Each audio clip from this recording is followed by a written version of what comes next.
Good morning, everyone. Welcome and thank you for tuning in to the California Citizens Redistricting Commission Communities of Interest Input Meeting.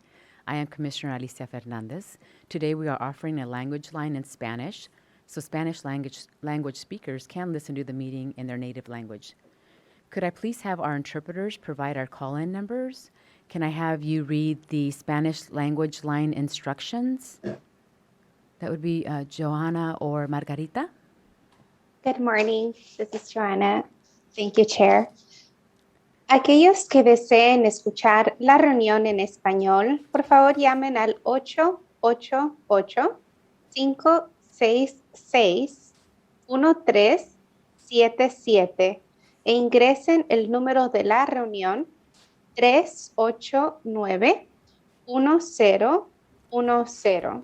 De nuevo, ese número es 888-566-1377 e ingresen el número de la reunión 389-1010 para los hispanohablantes que deseen escuchar esta reunión en español. Gracias. Thank you. Gracias, Johanna. Thank you. Now we will go to Alvaro for roll call. Good morning, Chair. We'll begin the roll call. Commissioner Fornashari.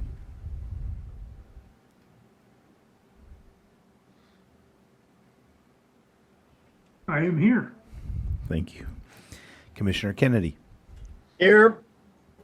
Commissioner Lamons. Commissioner Sadwani. Commissioner Sinai. Commissioner Taylor. I am here. Thank you. Commissioner Toledo.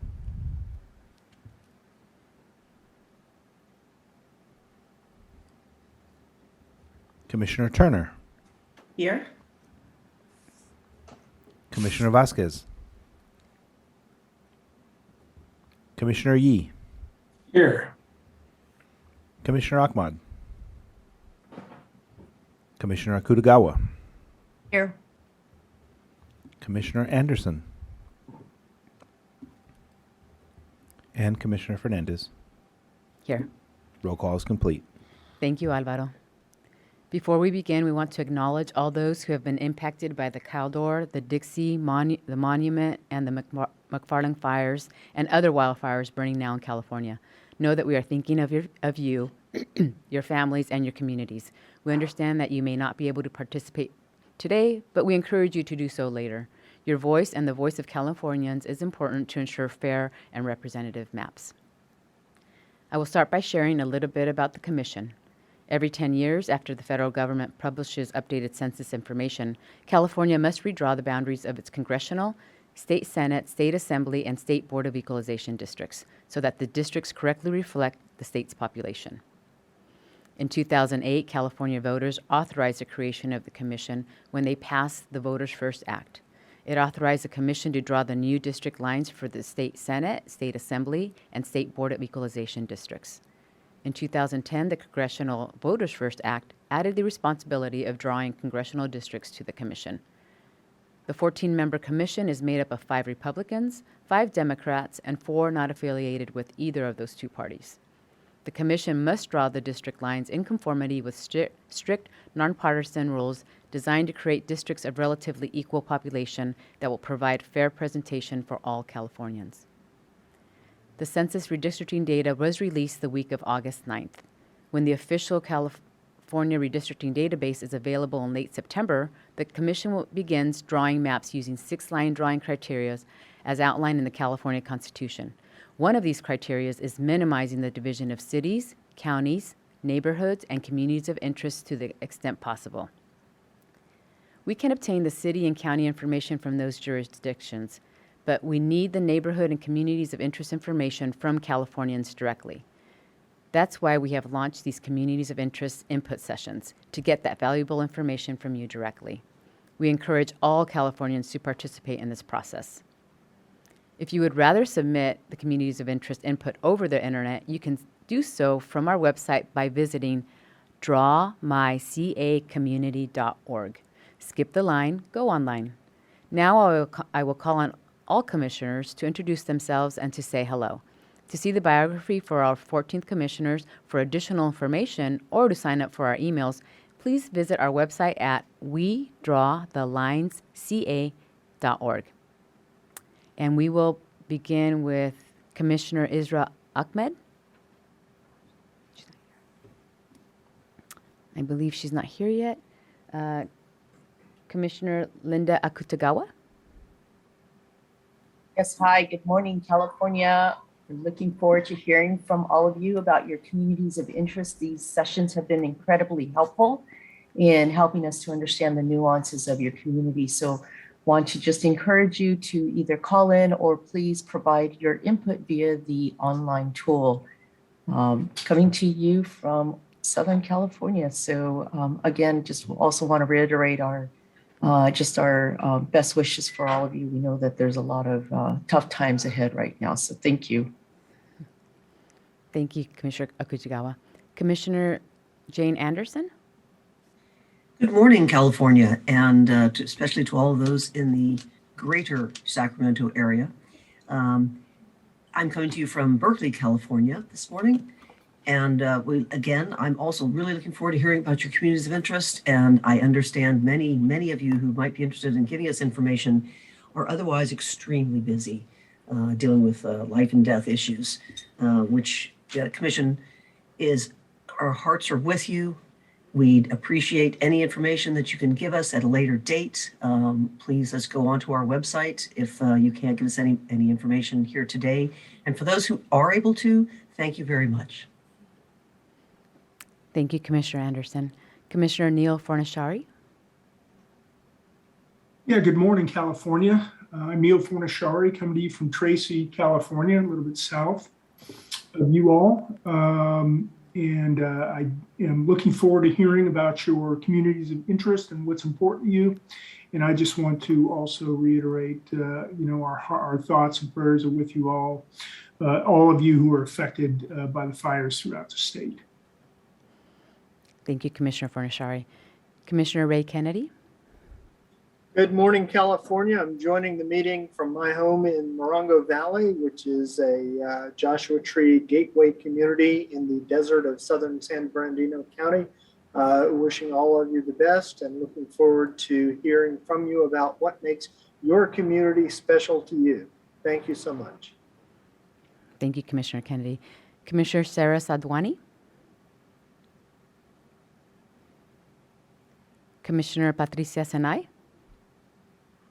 Buenos días, California. Estamos con ustedes, todos los que tienen mucho que pensar sobre los juegos, estamos con ustedes.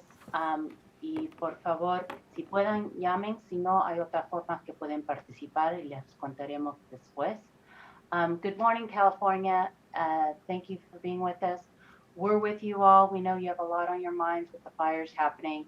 If you can participate today, please do. If you can't, there's a lot of other ways to participate, and we do want to hear from you. And later on, the chairs will let you know how you can participate. I'm serving you from San Diego. Les sirvo desde San Diego. Thank you, Commissioner Senay. Commissioner Derek Taylor. Thank you, Commissioner Fernandez. Good morning, California. Hope everyone is well. I echo the sentiments of my fellow commissioners, given the gravity of the situation and wildfires going on throughout Northern California and other regions. I'm coming to you from Los Angeles, California, LA County, somewhat gloomy day, but our thoughts and prayers are with you all, and we look forward to your input whenever you can participate in the process. Thank you. Thank you, Commissioner Taylor. Commissioner Trina Turner. Good morning, Californians. I'm Commissioner Trina Turner, and I come to you from the San Joaquin Central Valley. And in spite of all that's going on, I am excited about hearing about your hopes, dreams, and aspirations for the area that you're in. I'd love for you to tell us all about it. And we're here for the time that you're here to just focus on this and what your dreams are for your area. Thank you. Thank you, Commissioner Turner. Commissioner Pedro Toledo. Commissioner Angela Vasquez. Commissioner Russell Yee. Good morning, California, and those in Sacramento Valley area and the Lake Tahoe area. Wow, we were certainly expecting to spend a lot of time, especially in Sacramento County, on this commission, but here we are on Zoom once again. This year is actually the 30th anniversary of the Oakland firestorm, where we lost over 3,000 homes and 25 lives. So we have some sense of what you're going through in other parts of the state with active fires now, and our hearts do go out to you. Certainly, fire hazard is one of the things that define some communities of interest. And so with that and other cares and concepts of your communities of interest, we certainly look forward to hearing from you today, those of you who are able to participate. Thank you, Commissioner Yee. And myself. Buenos días, paisanos, y bienvenido a mi barrio. Soy Alicia Fernández del Condado de Yolo. He vivido en los condados de Yolo y Sacramento toda mi vida. Normalmente tengo una foto de tomates atrás de mí y es donde mi padre y mi familia trabajó toda su vida. Esta es mi comunidad. Cuéntame, ¿cuál es tu comunidad? Good morning, fellow Californians, and welcome to my neighborhood. I'm Alicia Fernandez from Yolo County. I've lived in Yolo and Sacramento counties my entire life, so welcome to my community. Normally, I have a background of tomato field, and that's where my father and my family worked. This is my community, and I'm looking forward to hearing more about your communities, what unites you and what makes it special. We are active on social media, so please also follow the California Citizens Redistricting Commission on social media. You can find us on Facebook, Instagram, Twitter, LinkedIn, and YouTube at We Draw the Lines CA. Again, that's We Draw the Lines CA. Follow us on social media. Following us on social media is another way to get useful information about redistricting and updates from the California Commission. Before we continue, can I please have our interpreters provide our language line numbers one more time? And can you please read the Spanish language line instructions? Hi, Chair. This is Joanna. Thank you. Aquellos que deseen escuchar la reunión en español, llame al 888-566-1377 e ingresen el número de la reunión 389-1010. De nuevo, ese número es 888-566-1377 e ingresen el número de la reunión 389-1010 para los hispanohablantes que deseen escuchar esta reunión en español. Gracias. Thank you. Thank you, Joanna. This meeting is primarily for the communities of interest testimony focused on El Dorado, Nevada, Placer, Sacramento, Sierra, Sutter, Yolo, Yuba counties, and their surrounding areas. However, anyone in California can call in to provide input. General public comment will take place at the end of the meeting. Although the Commission has divided up California into 11 zones, that in no way is related to or reflective of redistricting lines or boundaries. The Commission created the zones to assist the commissioners and staff in their outreach efforts only, not as an indication of planned boundaries. Today, we are joined by our line drawing team, Haystack DNA and Q2 Data and Research LLC, who will be displaying a map of the area that attendees describe. Please start with the area you would like to discuss and be as specific as possible about the boundaries of where your community is located. It is our goal to find the area on the map you would like to discuss prior to your testimony. If you are within a specific neighborhood of a large city, please mention it by name. Once we are able to locate your area, your timer will begin. Attendees will not be able to share their screen. We are also joined by Spanish interpreters and Katie, our comment moderator, who will be introducing attendees when it is their turn to speak. When you join the meeting, please use the raise hand button at the bottom of your screen to enter the queue. If you have registered for a time slot, we encourage you to call in during your appointment time slot. When it is your turn to speak, Katie, our comment moderator, will be identifying you by your assigned unique ID number. You will be reconnected to the session with the ability to enable your own video and/or audio. Registration is not required to participate in this public input meeting. The public has the option of calling in during this meeting to get in the queue to speak. If you do not have an appointment and wish to call in to provide public input, the number is 877-853-5247. Again, the number to provide input is 877-853-5247. You will need to enter meeting ID number 856-9352-6823. The call-in information and access code is also listed on the live stream. You will need to dial this number in order to give public input. Today, there will be Spanish interpreters available to interpret non-English input at this call-in number. The comment moderator will assign you a speaker order number before you begin speaking, and please make a note of this for future reference. You will be able to use this number to identify your community of interest testimony on our website at a future date. The Commission will be enforcing a 3-minute time limit for English speakers and a 6-minute time limit for those with an interpreter. There will be a warning at 30 seconds and 15 seconds remaining. At the beginning of your input, you will see a map on the screen. Please remind the mapper what area you would like to see on the screen and be as specific as possible about the boundaries of where your community is located. If at the conclusion of the meeting there is still a need to allow for members of the public in the queue to speak, we will continue this Communities of Input meeting at a new date and time, and we'll attempt to schedule the remaining members of the public to speak for the allotted 3 minutes. Please monitor the website as we expect to post a continuation of the meeting within 24 hours.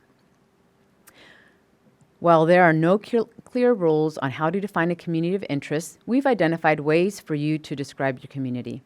Begin with your county or city. Mention the street names and significant locations in your neighborhood to help us identify the parameters of your community. What are your shared interests? What brings you together? What is important to your community? Are there nearby areas you want to be in the district with? Are there nearby areas you do not want to be in a district with? Why or why not? Has your community come together to advocate for important services, better schools, roads, or health centers in your neighborhood, or some other issue? Also, we invite you to use the Community of Interest tool to draw a map and describe your community by visiting drawmycacommunity.org. This website is available in 16 languages. Skip the line, go online. Submit your communities of interest input today. And please encourage at least 10 other people to do the same. I think we're high achievers. We're going to go with 10 today. As a reminder, even though we are focusing on specific counties, Californians from anywhere in the state are welcome to provide input. We will now begin the public input sessions, and we'll start with people who are registered and then open the phone lines if there is time before the next session. If you are calling in without an appointment, please do not hang up. Because if you do, you'll lose your place in line. And also, I just want to make sure that you are specific in your areas. If you say South Sacramento, please describe what those boundaries are, either east, west, north, or south. Or if you're me, that's directionally challenged, I go left, right, front, or back. So just whatever way, just let us know what your boundaries are. And at this point, I will pass it over to Katie, our comment moderator. Thank you, Chair. Good morning. Welcome to the public input session. Please use the raise hand button at the bottom of your screen to enter the queue. When it is your turn, I will identify you by your assigned unique ID number from your invite. You will be reconnected to the session with the ability to enable your own video and/or audio. You will then be assigned a speaker order number before you begin speaking. Please make a note of your speaker order number for future reference. The Commission will be enforcing a 3-minute time limit for English speakers and 6 minutes for those with an interpreter. There will be a warning at 30 seconds and 15 seconds remaining. It is the Commission's goal to find the area on the map you would like to discuss prior to your testimony. If you are within a specific neighborhood of a large city, please mention it by name. Once we are able to locate your area, your 3 or 6 minute testimony will begin. Attendees will not be able to share their screen. At the end of your public input or at the end of your time, you will be reconnected in a listen and view only mode. At the beginning of your input, please remind the mapper of what area you would like to see on the screen. At this time, we will have 010, and then up next will be 012. 010, I will be promoting you now.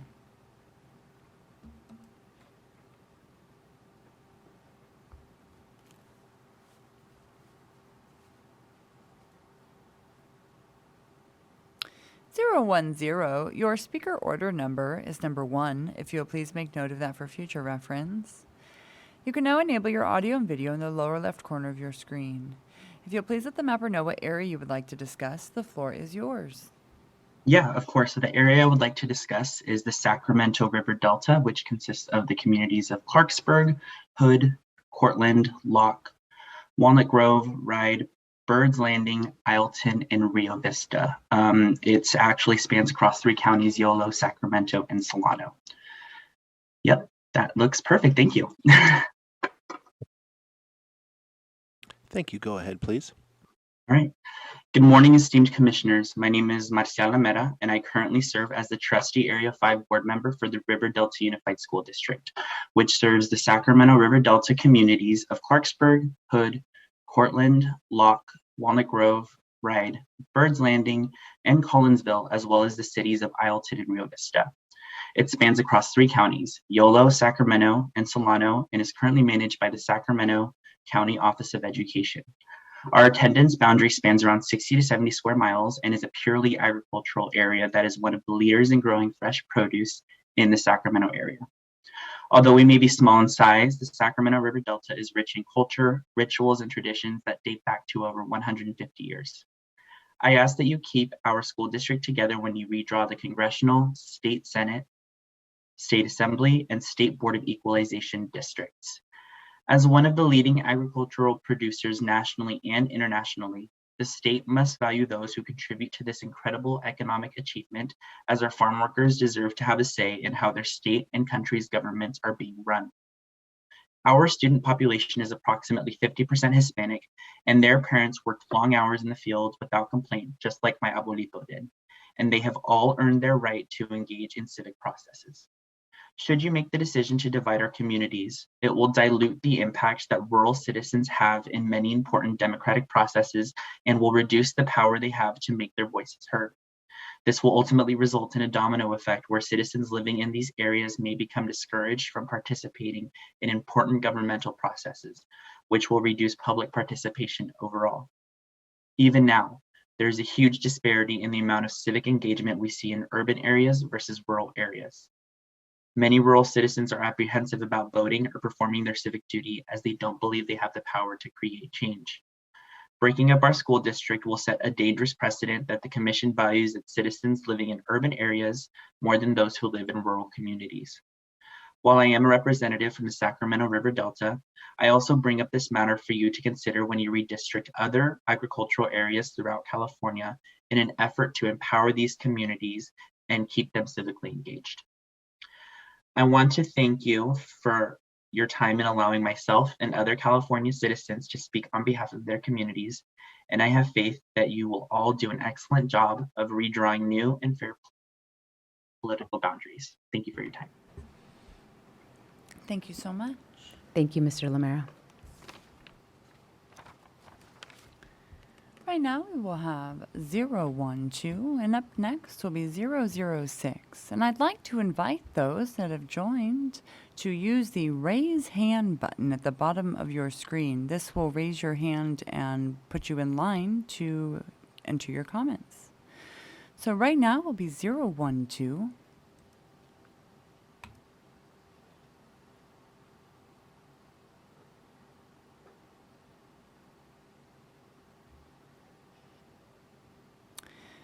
012, your speaker order number is number 2, if you'll please make note of that for future reference. And if you'll please let the mapper know what area you would like to discuss, the floor is yours.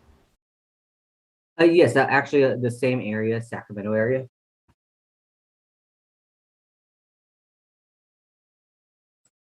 Thank you. Go ahead, please. Actually, one second. Great. So my name is Michael Anadon.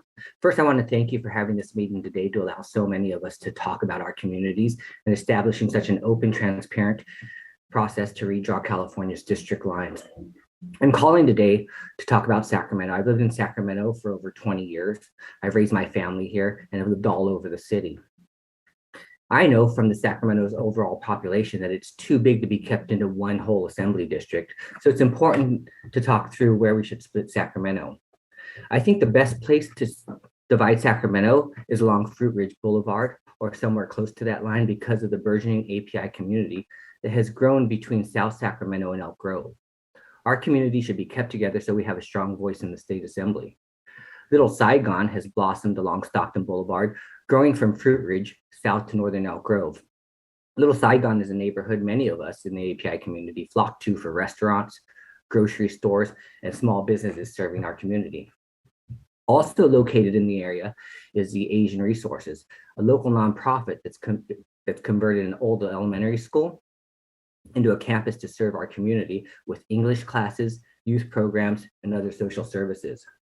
Please keep the API community in South Sacramento and Northern Elk Grove together in one assembly district. I know you'll have to split Sacramento, so please split along Fruit Ridge Boulevard to keep our community together. Thank you so much for your time. Mr. Anadon, can I just ask for, can you just hang on for just a little bit?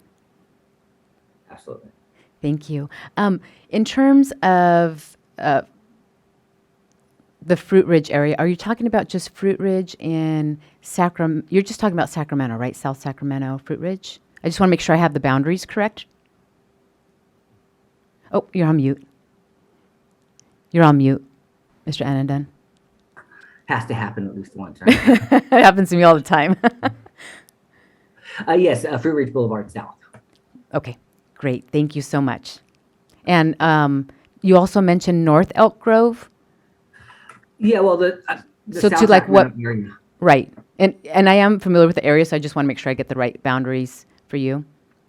Yeah, the exact location. I mean, just when you're splitting Sacramento, just that Fruit Ridge Boulevard is the dividing line. Okay, great. Thank you so much. Thank you.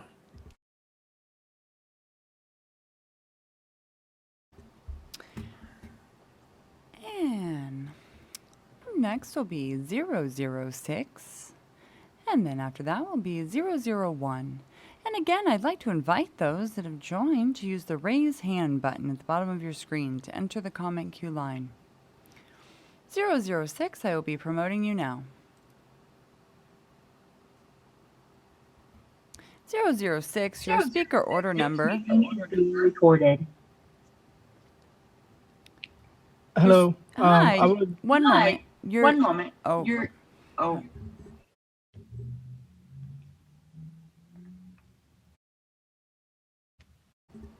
Okay.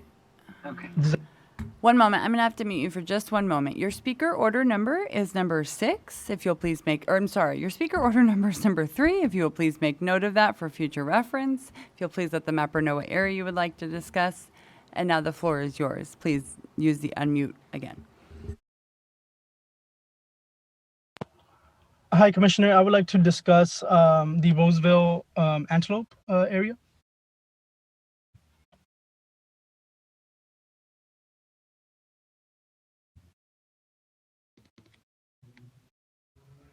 Thank you. Go ahead. Thank you. Go ahead. Thank you to the Commission for the great work that you're doing on behalf of Californians. My name is Mandeep Singh, and I'm a community organizer with the Jakarta movement.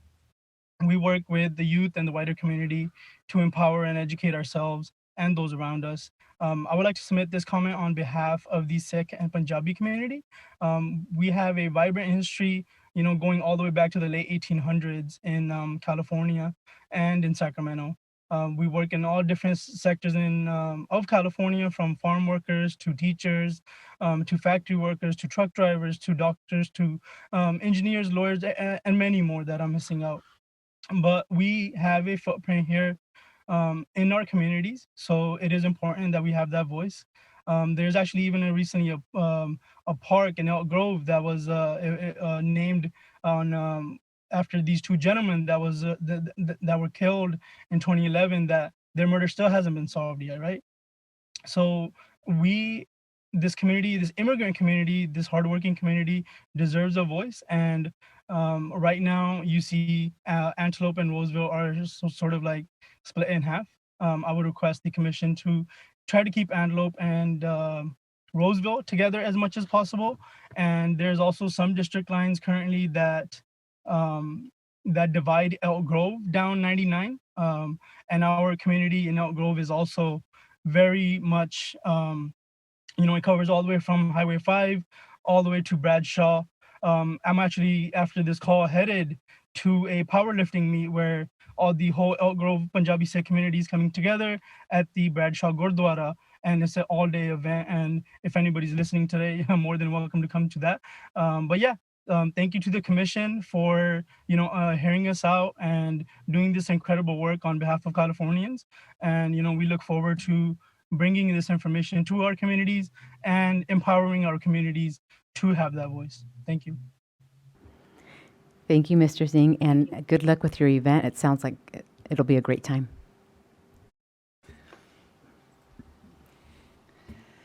Right now, we will have a 001, and then up next will be 004. 001, I will be promoting you now.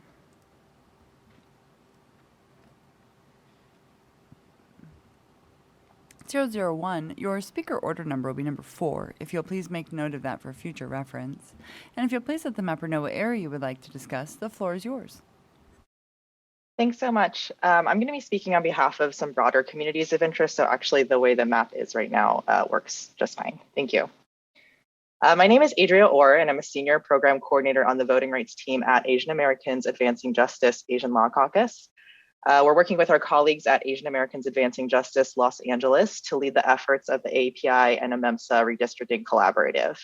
Our organizations, respectively, are San Francisco and Los Angeles-based legal and civil rights nonprofits serving the Asian American Pacific Islander communities through a combination of legal services, educational programs, advocacy, and community organizing. I'm calling in today to provide a brief introduction to our wide network before some of our wonderful partners call in to share information about their specific communities of interest in the Sacramento area. Our collaborative partners work with many underrepresented communities and are rooted in areas of California where there are the highest concentrations of AAPI and AMEMSA communities, including Sacramento, the Northern Central Valley, the Bay Area, Orange County, Los Angeles, and San Diego. Over the last few months, we held over 30 redistricting workshops to raise awareness of redistricting and encourage community members to advocate for their communities of interest before the California Citizens Redistricting Commission. Communities of interest are especially important for our communities to be represented in the redistricting process. Recent census data shows us that Asians are the fastest growing racial group in the state, making up 17.8% of the population, and that Native Hawaiian Pacific Islander Californians are almost 1% of the state, with 18% growth in the last decade.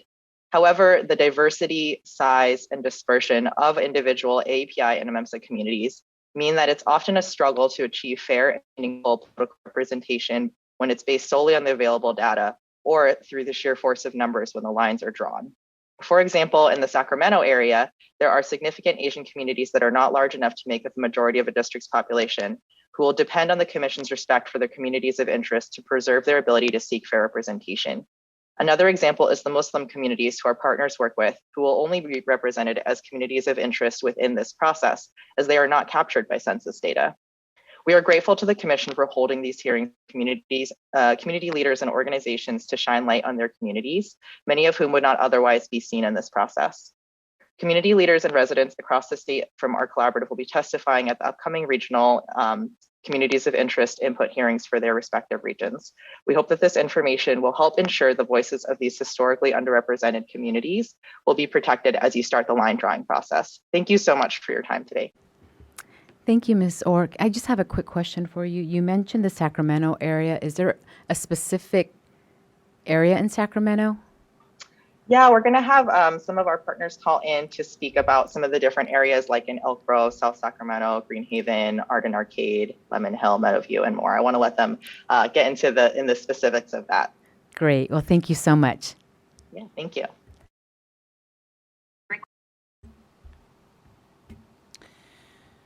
Right now, we will have 004, and then up next will be 002.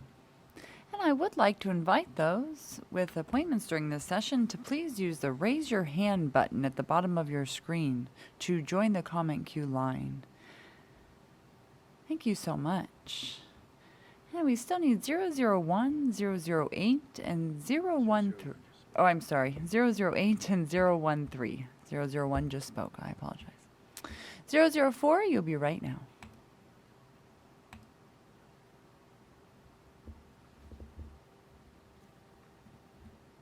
Zero zero 04, your speaker order number will be number 5, if you'll please make note of that for future reference. You can now enable your audio and video in the lower left corner of your screen. If you'll please let the mapper know what area you would like to discuss, the floor is yours.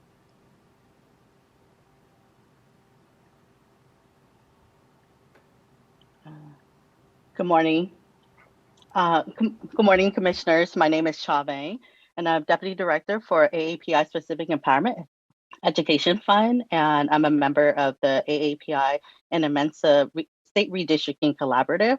And today we'll provide an introduction to some of our collaborative work and also provide input on the Del Paso Heights neighborhood in North Sacramento. Since the beginning of the year, API Force has worked as a region anchor partner with the API and Mensa State Redistricting Collaborative in the Greater Sacramento region. 4 community workshops were held to engage the Greater Sacramento API and Mensa community members in redistricting. The first workshops were held to educate communities about redistricting and what the state process was for the year. The following workshops help educate community members about what communities of interest are and to help them start identifying communities of interest in Sacramento.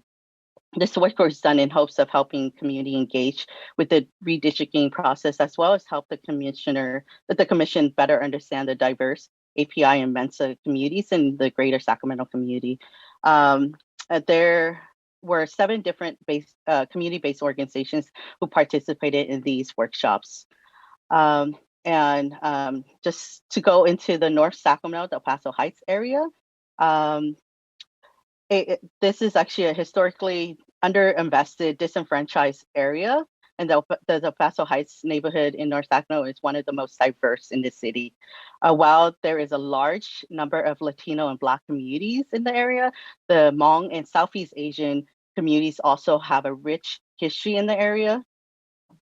Since settling in Sacramento, the Hmong and Southeast Asian communities have raised their children, opened small businesses and organizations to serve the community. The Hmong and Southeast Asian community that live in Del Paso Heights share similar socioeconomic status with the Black and Latino communities in the area. Many are limited English proficient who are refugees and immigrants.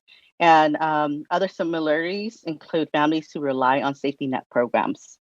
The area has high numbers of renters, therefore issues that impact the Hmong and Southeast Asian communities are tenant protections and rent control. In addition, there is a high need for quality healthcare and mental health programs. And for decades, the Del Paso Heights area has always been a food desert. So access to healthy food is always an issue for residents. 30 seconds. The core of Del Paso Heights run from Northgate Boulevard to Bell Avenue, from Bell Avenue to Winters, and down to El Camino in the south. To allow for Southeast Asian communities to have strong voices for the next 10 years, I am urging the Commission to keep Del Paso Heights neighborhood whole when considering maps for the Greater Sacramento area. Thank you for your time, and the rest of the API and Mensa State Redistricting Collaborative will continue to update about other areas in Sacramento. Thank you. Okay. Thank you, Ms. Bang. Right now will be 005, and then up next will be 002. 005, I will be promoting you now. 005, your speaker order number will be number 6. If you'll please make note of that for future reference, and if you'll please let the mapper know what area you would like to discuss, the floor is yours. Hi, can you please zoom in onto Greenhaven, but also with view of Elk Grove in it?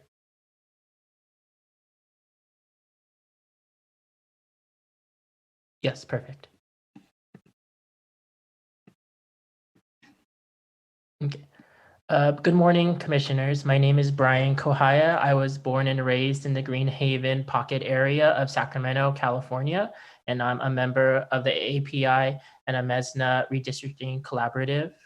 I'm speaking before the commission today to advocate for my community and support the map drawn by the AAPI and Amesna Redistricting Collective or Collaborative. As previously stated in an earlier testimony, Sacramento is too large to be held into one assembly district.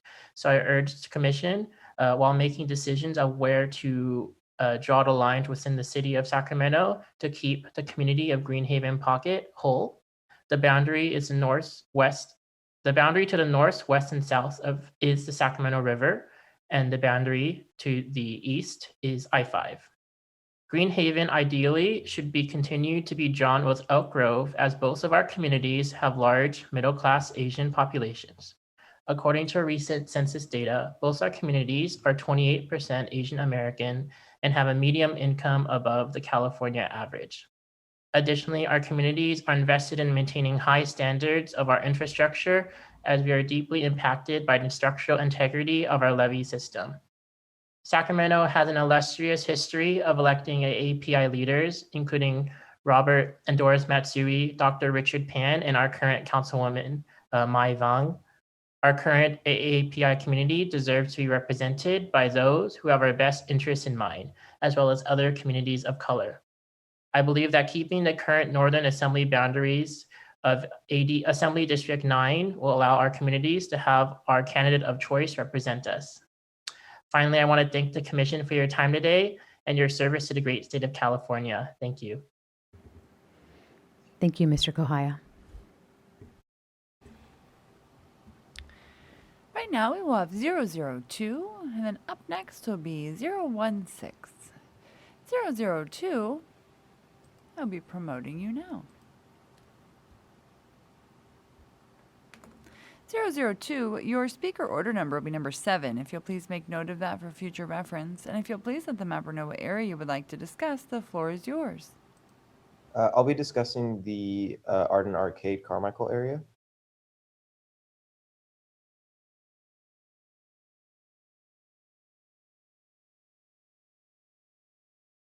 Thank you very much. And good morning, commissioners. My name is Usama Muqaddam, and I currently serve as the Policy and Advocacy Manager for the Sacramento Valley and Central California office of the Council on American Islamic Relations, which is the nation's largest Muslim civil rights organization. I'm also here representing the AAPI and AMEMSA Redistricting Collaborative, and today I'll be talking about the Arden Arcade and Carmichael neighborhoods, particularly defined by the Howe Avenue boundary to the west, the Auburn Boulevard to Winding Way boundary to the north, the Manzanita Avenue boundary to the east, the Hurley Way between Howe and Watt Avenues, El Camino Avenue between Watt and Walnut Avenues, and Marconi Avenue between Walnut and Manzanita Avenues boundary to the south. I know it's a bit complicated, but I wanted to be very particular.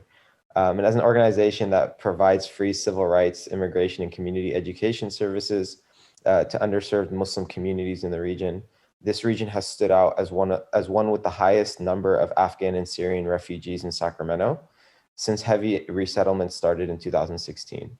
Many service organizations and resettlement agencies have their local offices located within this community of interest to be able to reach refugees in the city. Many refugees in the area are low income and have limited English proficiency, which is shared across several immigrant and working class communities residing in the area, meaning that accessibility to resources and services is essential to them. Moreover, a majority of Afghan and Syrian refugee families are of the Muslim faith, and the community of interest is home to 7 mosques, the highest concentration in a single area across all of Sacramento County. Many of these families rely upon education policies that exist in the San Juan Unified School District, as well as the progress that is being made in relation to cultural sensitivity to receive quality education for their children. Over the last 5 years, CARE, as well as other service organizations, routinely conduct trainings on how to best address the needs of refugee children and families in schools. Additionally, we have contributed to many significant policy implementations aimed at protecting civil rights and the increasingly Muslim student population within the school district. We hope that the Commission will consider and continue to recognize this community of interest in its entirety and keep it whole, so that we can continue to build the progress that has been made since these families have settled in the area. And I'd like to wrap up by thanking you for your time and your consideration throughout this process. Thank you so much. Thank you, Mr. Mokadam, and I really appreciate your specificity in all of your roads and streets. They're all familiar to me, and hopefully they'll become familiar to my fellow commissioners. Right now we will have 016, and then up next will be 003. 016, I will be promoting you now.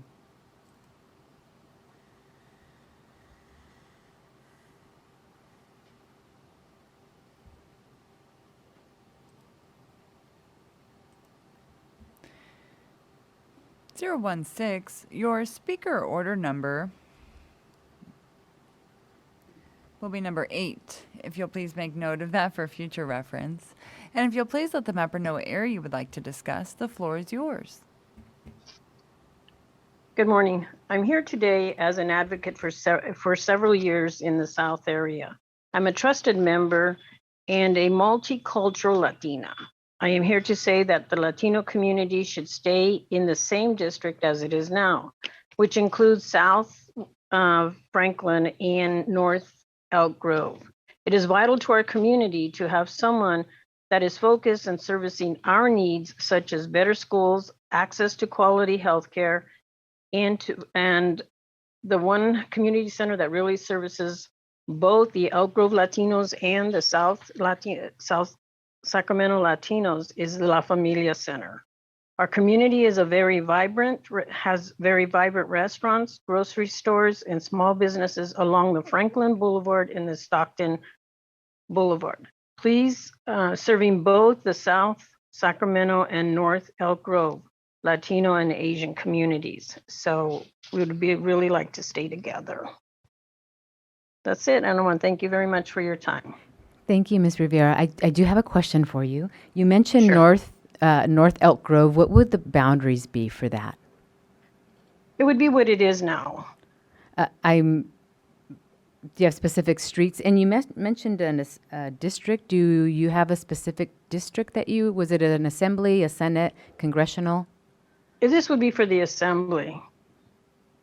Assembly district. And so you would just like that assembly district to remain as is? Yes, because we have a lot of Latinos that live in Elk Grove, and they come down to South Sacramento, like La Familia Community Center. And this is like a safety net for a lot of the Latinos that need this service in the area. Okay, great. Thank you so much. Thank you. Take care. You too. Right now we will have 003, and then up next will be 013. I would like to invite 008 to please use the raise your hand button at the bottom of your screen to enter the comment queue line. 003, I will be promoting you now.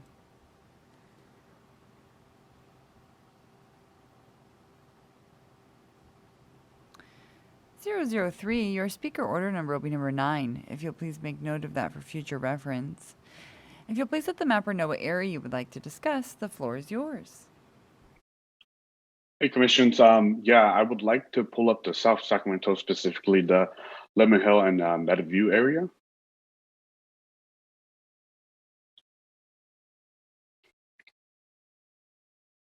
All right.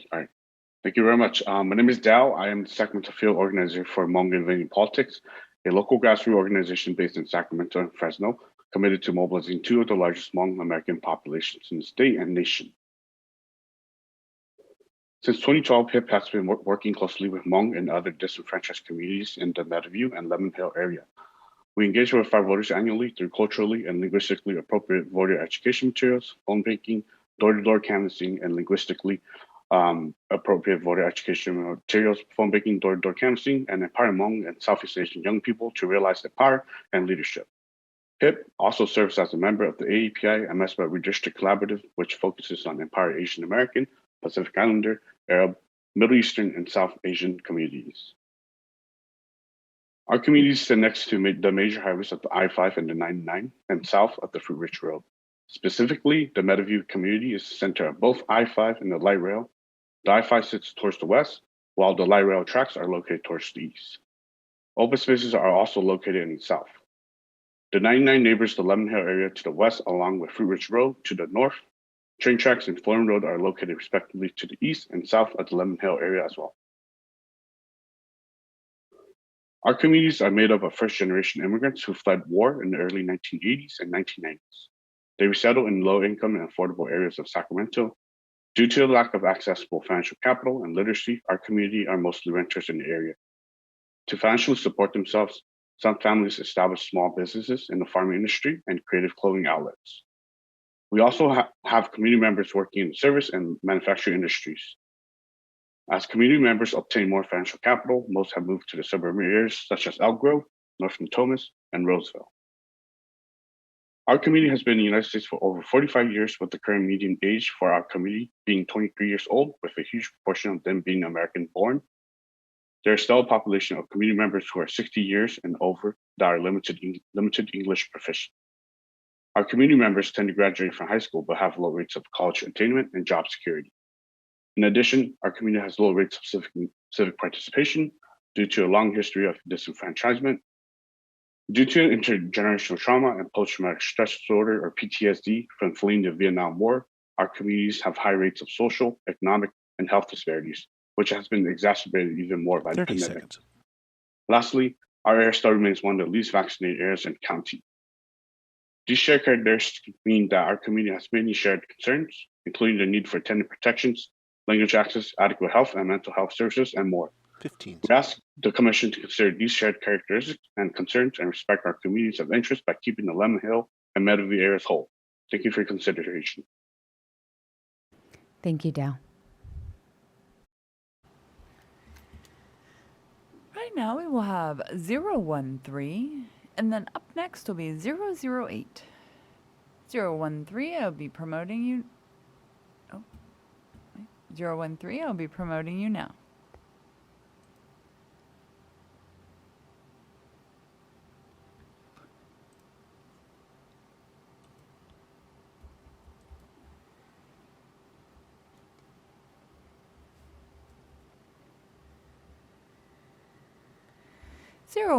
Your speaker order number will be number 10. If you'll please make note of that for future reference. You can now enable your audio and video in the lower left corner of your screen. If you'll please let the mapper know what area you would like to discuss, the floor is yours. Okay, it will be Elk Grove and South Sacramento.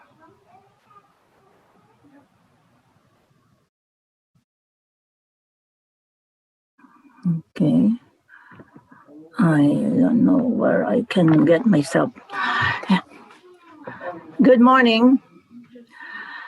My name is Lilia Rivera, past president of the Filipino community of Sacramento and vicinity, current president of the Filipino Fiesta of Sacramento, an organization in which 7 major Filipino organizations form the core steering committee, and also currently manager of Kapitbahay, the activity center of the Filipino community since 2007.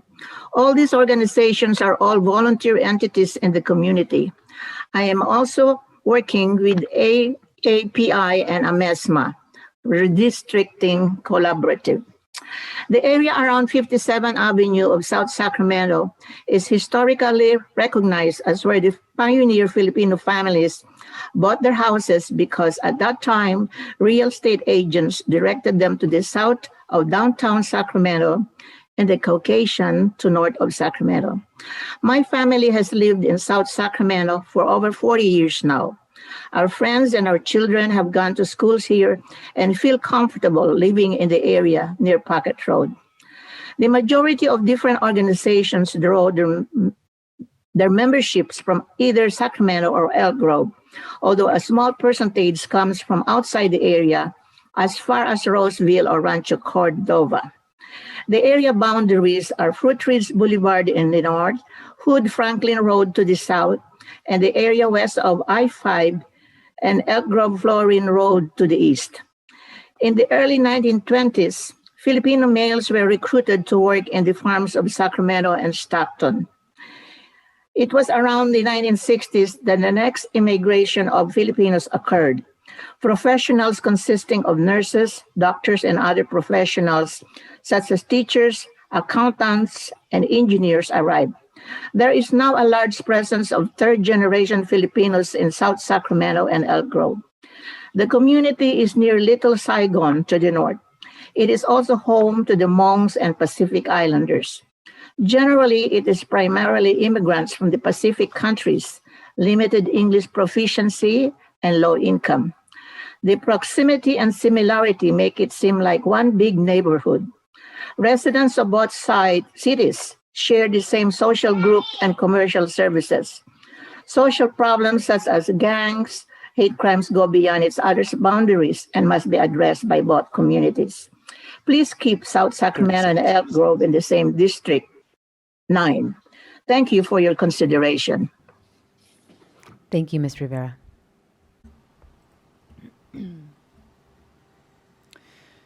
Right now, we will have 008. And then up next will be caller 0047. And I'd like to invite those that have called in to please press star 9 to raise your hand. 008, I will be promoting you now.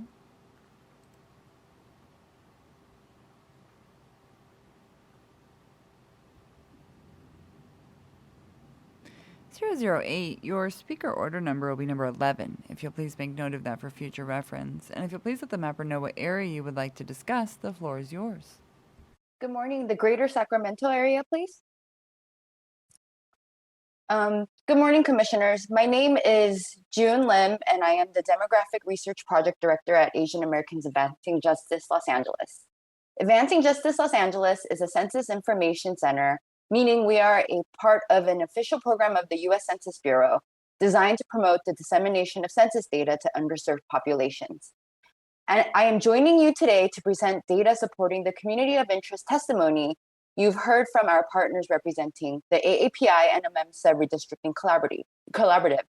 These include COIs in the Sacramento areas of Del Paso Heights, Green Haven, Elk Grove, Meadowview, Lemon Hill, Arden Arcade, Carmichael, Antelope, and Roseville communities. The Asian American Pacific Islander and AMEMSA community is a large and fast-growing part of Sacramento County. For example, the latest census data show that while the population in Sac County grew by 12% between 2010 and 2020, the Asian American population in the county grew by 41%, and the Pacific Islander community grew by 38%. Asian Americans now comprise 34% of Sacramento County. The Asian American and NHPI communities have grown considerably in places in which the COIs described are located, especially in Arden Arcade and Carmichael, where our communities grew by 137% and 134% respectively over the last decade. The Pacific Islander community grew by 230% in Lemon Hill and also grew by over 79% in Roseville. 35% of Elk Grove and 21% of both Sacramento and Lemon Hill are now Asian American. And while the Native Hawaiian and Pacific Islanders were 1% of Lemon Hill's community in 2010, they now make up 4% of that community. I would also like to share some demographic characteristics that help to describe the communities of interest shared with you today. Only 14% of Sacramento County population is limited English proficient. However, the LEP rate in the Asian American community is 32% and 18% for Pacific Islanders. In the cities and communities in which the COIs described are located, the LEP rate is disproportionately higher. For example, over 46% of Asian Americans in Lemon Hill and Meadowview do not speak English very well, and the rates are even higher among older adult community members. Over 91% of Hmong elders and 63% of PI elders in Sacramento are limited English proficient. 20% of Sacramento County is foreign-born. When we look at some of the specific places where the COIs described by community members are located, the proportion of immigrant communities is much higher. For example, although 23% of the city of Sacramento is foreign-born, nearly 50% of Asian American PI communities that reside there are foreign-born. In the AAPI and AMEMSA Redistricting Collaboratives ask the Commission to respect the integrity of the communities of interest presented today. I will submit to the commission data maps and shapefiles of these communities of interest with my Time. Thank you, Ms. Lim. Thank you so much. Right now we will have caller 0047, and then up next will be caller 7175. Caller 0047, if you will please follow the prompts to unmute at this time.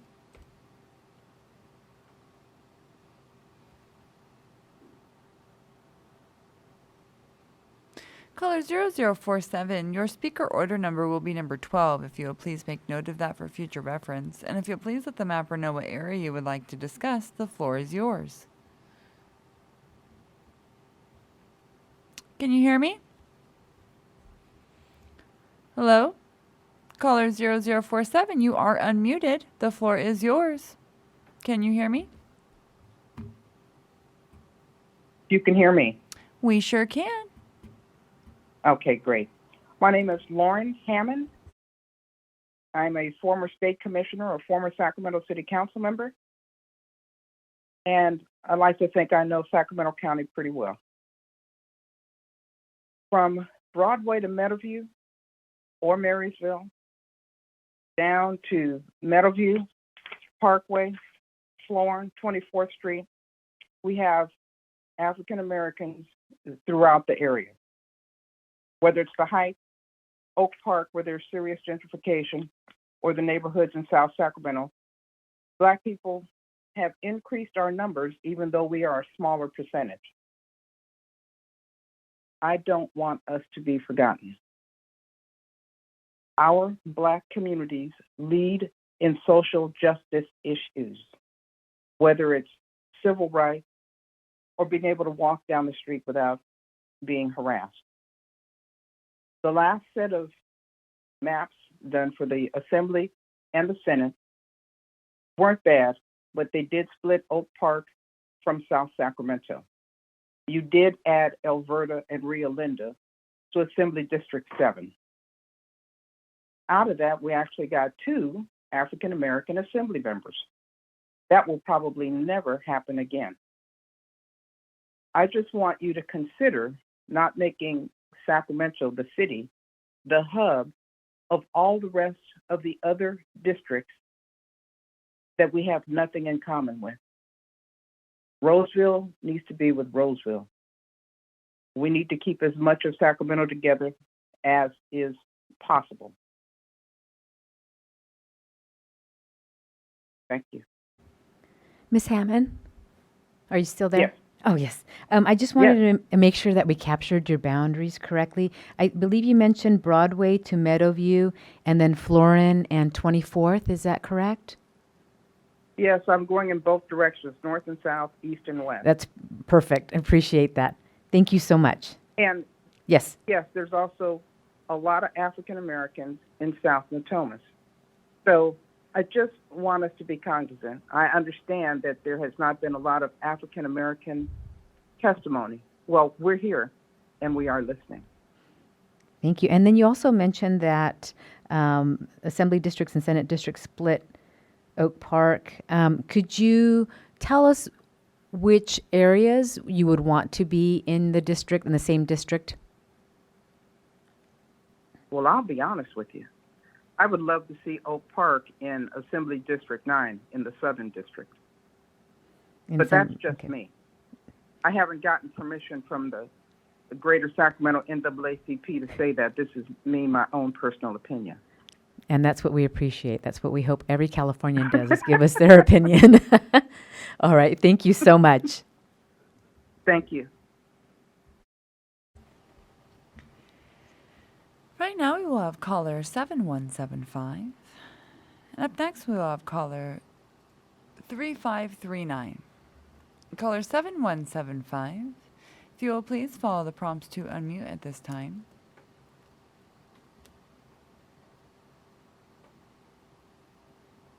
Caller 7175, your speaker order number will be 13. If you'll please make note of that for future reference. And if you'll please let the mapper know what area you would like to discuss, the floor is yours. Thank you so much. I will be talking about the city of Sacramento, specifically the greater downtown area that extends a little bit into East Sacramento and some of the surrounding areas south of downtown. Thank you. Go ahead, please. All right, thank you so much. My name is Jeremy Payne with Equality California. So good to hear from all of you again this week. Again, Equality California is the nation's largest statewide LGBTQ plus civil rights organization. And of course, I'm calling because redistricting always impacts the policy goals that are specific to our LGBTQ plus community struggle for equality. And fair redistricting will impact that. So we are here to ensure that we have fair representation for the LGBTQ plus community. I am calling today because we identified a significant geographically specific LGBTQ plus community of interest in that city of Sacramento area, again, the greater downtown area that extends east into East Sacramento and then southern downtown Sacramento. Starting with the downtown area, the neighborhood or the areas of Mansion Flats, New Era Park, Boulevard Park, of course, downtown Sacramento, Midtown, Newton Booth, and then starting to head east now, Alhambra Triangle, East Sacramento, a little bit south now, Med Center, Curtis Park, Land Park, Tahoe Park, and of course, West Tahoe Park. All of these neighborhoods have significant concentrations of LGBTQ plus people, and I'll kind of explain how that has developed in Sacramento. But of course, these neighborhoods, as I always want to mention, are major building blocks of Sacramento's LGBTQ plus community. And the reason why it has this kind of, I guess, expanding area is because this area also is home to our Lavender Heights, which is Sacramento's LGBTQ plus district. This is home to the Sacramento LGBT Community Center, the Lavender Library, and many other LGBTQ plus establishments and places of gathering. And of course, our residents kind of live in the surrounding area around that Lavender Heights area in Midtown. Currently, this area is represented by the 6th Congressional District, the 6th Senate District, and the 7th Assembly District, and the LGBTQ plus community of interest has been very active in these elections, voting for representatives that have shown evidence of them voting cohesively to elect candidates of choice. So this has included both members of the LGBTQ plus community locally, but at a statewide level, allies who have been consistently responsive to the LGBTQ plus community's needs. That's why we're asking that the Sacramento LGBTQ plus community of interest in the greater downtown area, East Sacramento, and the southern regions be kept together as much as possible and not separated from one another, diluting the community's power and their kind of historic touch with the Midtown Lavender Heights. That's all I wanted to share about the LGBTQ plus community here. Thank you for your time as always, and look forward to future conversations. Thank you. Thank you, Mr. Payne. Thank you for calling in again. I do have a couple questions for you if you have a minute. Yeah. You still on? Okay, great. Could we get the boundaries again for East Sacramento, and then you also mentioned Southern Sacramento? Yes, so it's actually, so East Sacramento is everything essentially east of the 80 that follows all that the actual East Sacramento neighborhood that's bordered by the American River nicely and the CSU Sacramento. So there are a few neighborhoods or kind of just homes in this area that are a little bit more residential that folks are living in outside of that downtown area. And then in terms of some of the southern downtown areas, it's not so much South Sacramento, but more of just below the 80 and the 50. There's Curtis Park, Land Park, which is right near Sacramento City College. And then on the east side of the 99, there is the Med Center, which is where the hospital is, but there's also Alhambra Triangle. There's Elmhurst, Tahoe Park, and West Tahoe Park, which are also more kind of suburban residential areas that have a lot of LGBTQ plus families looking for kind of a more suburban area. Okay, perfect. Thank you so much. You're welcome. Thank you so much.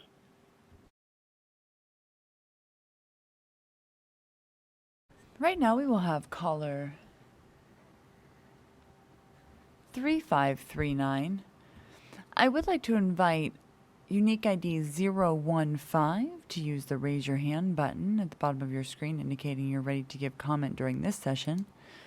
But this time, we will have caller 3539. If you will please follow the prompts to unmute.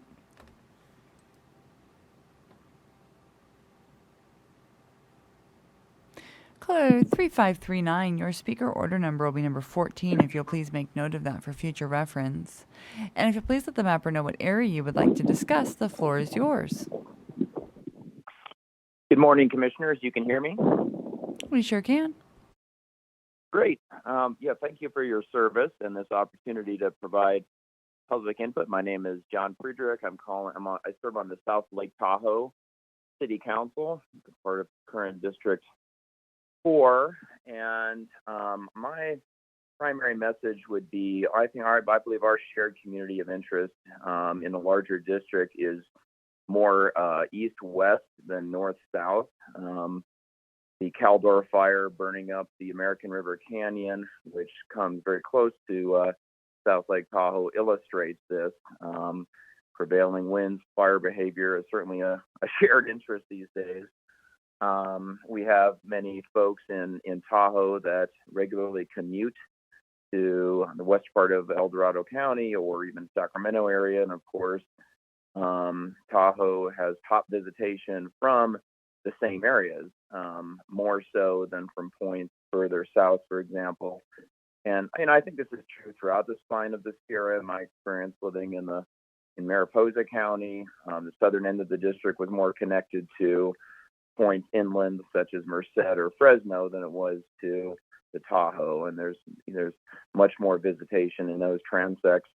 I would say we have, a lot of, connection with people moving back and forth and communication between communities in the region, such as Truckee, Grass Valley, Nevada City as well. So I get east, west, and a bit north. And then another perspective I wanted to bring from Tahoe is our Latino population is about 30% of our South Lake Tahoe population, yet it's a much smaller percentage of Latinos in the full 4th district, which is disempowering for our local Latino population. So to the extent to which a district could be drawn that has a demographic profile more in line with South Lake Tahoe would certainly, I believe, elevates the the voices and the perspective of folks in our community who right now are a much smaller percentage of the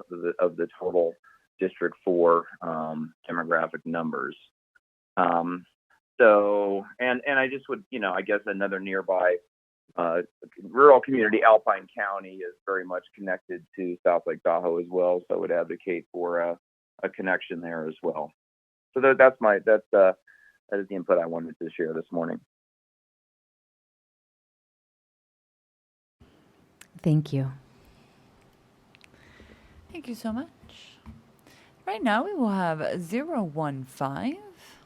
I will be promoting you.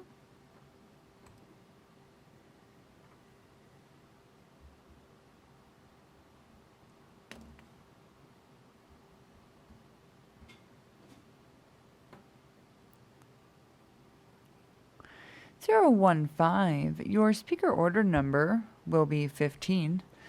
If you'll please make note of that for future reference. And if you'll please let the mapper know what area you would like to discuss, the floor is yours.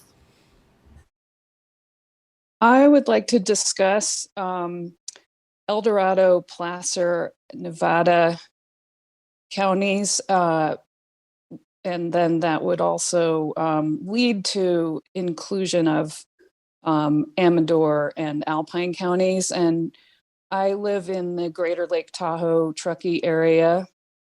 I lived in Placer County in CD4 for 10 years, and then I lived, and that was on the lake, near the lake. Now I live in Nevada County, and just because I'm a mile north of Truckee, I'm now in CD1, and I believe very strongly that you can look at many different metrics and see that our communities relate to each other in an east-west direction.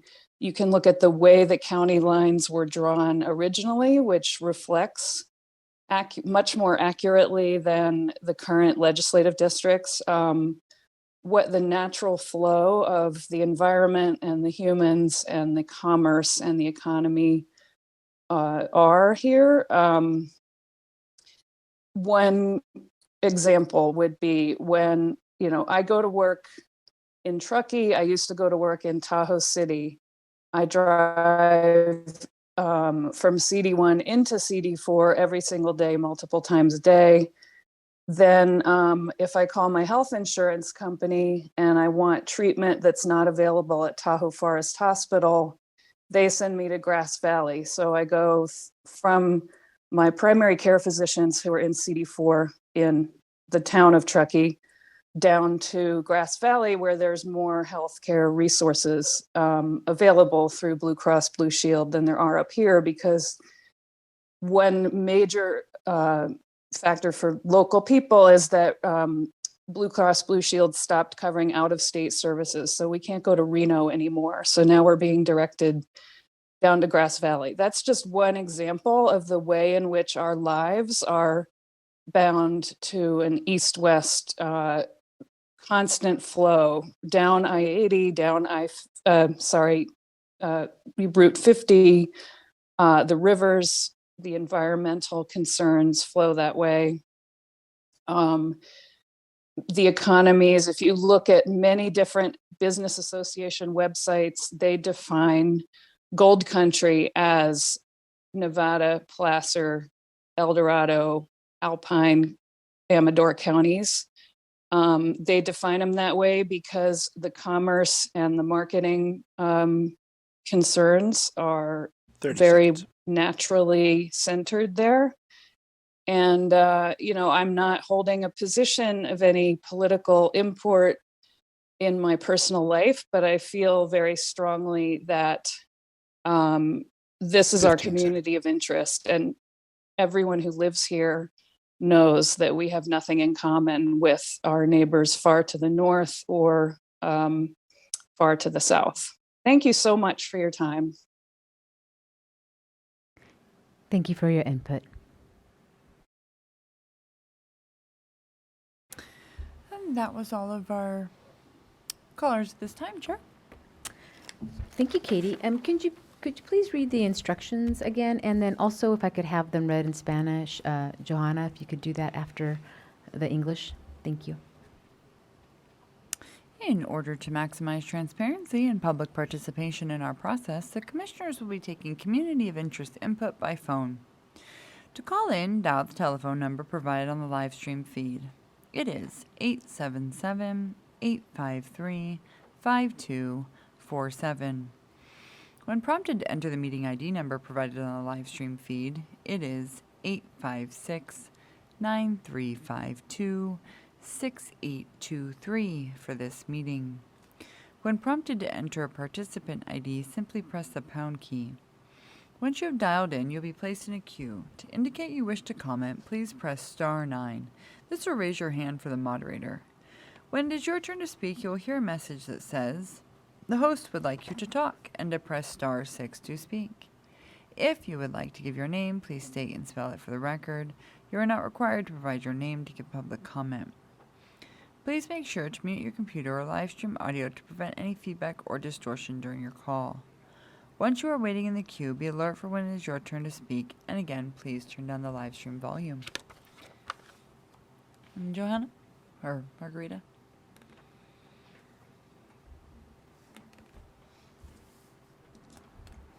Hi, this is the Spanish interpreter, Margarita, and you would like me to read the full call-in instructions? All right. Yes, please.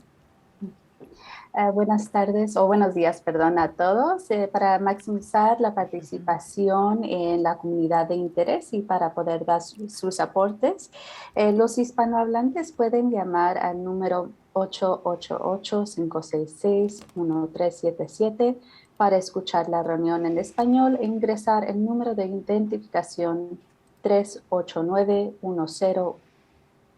De nuevo, el número de teléfono es el 888-566-1377 y por favor ingrese el número de identificación de la reunión que es el 389-1010 para escuchar la reunión en español.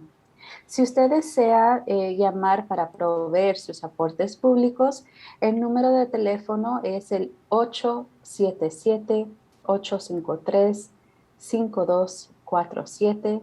De nuevo, el número de teléfono para dar su comentario público es el 877-853-5247. Usted va a necesitar ingresar el número 856-9352-6823.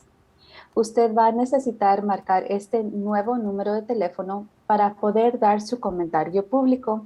Si usted va a ocupar el servicio de un intérprete para proveer sus aportes, habrá un intérprete disponible cuando usted marque este número. Si usted está llamando para dar sus aportes, por favor no cuelgue, si no va a perder su lugar en la fila. Gracias. Thank you, Katie and Margarita. And I know that many of our communities cannot call in today, either due to the fires, which, as we noted earlier, our prayers are with you, and we're praying for your health and your safety. I just wanted to remind everyone of other ways to participate, to provide your input to the commission. There are many other meetings that we'll be having. Public input, please check our website at wedrawthelineca.org for more information. And also we have a communities of interest mapping tool at drawmycacommunity.org. This tool is available in English, Spanish, simplified Chinese, traditional Chinese, Vietnamese, Tagalog, Korean, Armenian, Farsi, Arabic, Russian, Japanese, Punjabi, Khmer, Hmong, and Thai. Tutorials are also available in those languages. Also, you can submit your input on our website at www.wedrawthelineca.org and click on the Draw My CA Community icon. You can also email us at votersfirstact@crc.ca.gov, and you can also mail us your input to the California Citizens Redistricting Commission at 721 Capitol Mall, Suite 260, Sacramento, California, 95814. And at this time, I do not see anyone in the queue, and we are targeted for break at 10:30. Is that correct? Yes, I'm getting thumbs up, so I'm thinking that's correct. I'm just going to read one more thing about our upcoming meetings, and if we don't have any callers, we'll go to break a little bit early. So in the coming weeks, we have 4 community of interest input meetings. The first is Monday, August 23rd at 3 p.m., focusing on Del Norte, Humboldt, Mendocino, Lake, Napa, Sonoma, and Trinity counties and their surrounding areas, and we will have a Spanish listening line and Spanish interpreter available. The second meeting is on Tuesday, August 24th at 3 p.m. The meeting will be focused on Alameda, Contra Costa, Marin counties, San Francisco, San Mateo, Santa Clara, and Solano counties and their surrounding areas. We will have Spanish, Mandarin, Russian, and Cantonese listening lines and interpreters available. On Wednesday, August 25th at 3 p.m., we will have a community of interest input meeting focusing on Fresno, Kern, Kings, Madera, Merced, San Joaquin, Stanislaus, and Tulare counties and their surrounding areas. This meeting will have a Spanish listening line and Spanish interpreters available. And on Friday, August 27th, we will have a communities of interest input meeting focused on Monterey, San Benito, San Luis Obispo, Santa Barbara, Santa Cruz, and Ventura counties and their surrounding areas. And we will have a Spanish listening line and Spanish interpreters available. Registration for each meeting closes 2 calendar days before the meeting at 5 p.m. The next commission business meeting will be held on August 31st at 9:30 a.m. You are not required to make an appointment to provide input at our community of interest meetings. However, it is recommended you can also call in the day of the meeting. And at this time, our meetings are still being held virtually, so anyone in California can provide input. Please go to our website at wedrawthelineca.org for meeting information. Okay, Katie? And for those that have just called in, if you'll please press star 9 to raise your hand indicating you wish to comment at this time. As for caller with the last 41520, if you wish to give community of interest input at this time, please press star 9 on your telephone keypad to raise your hand.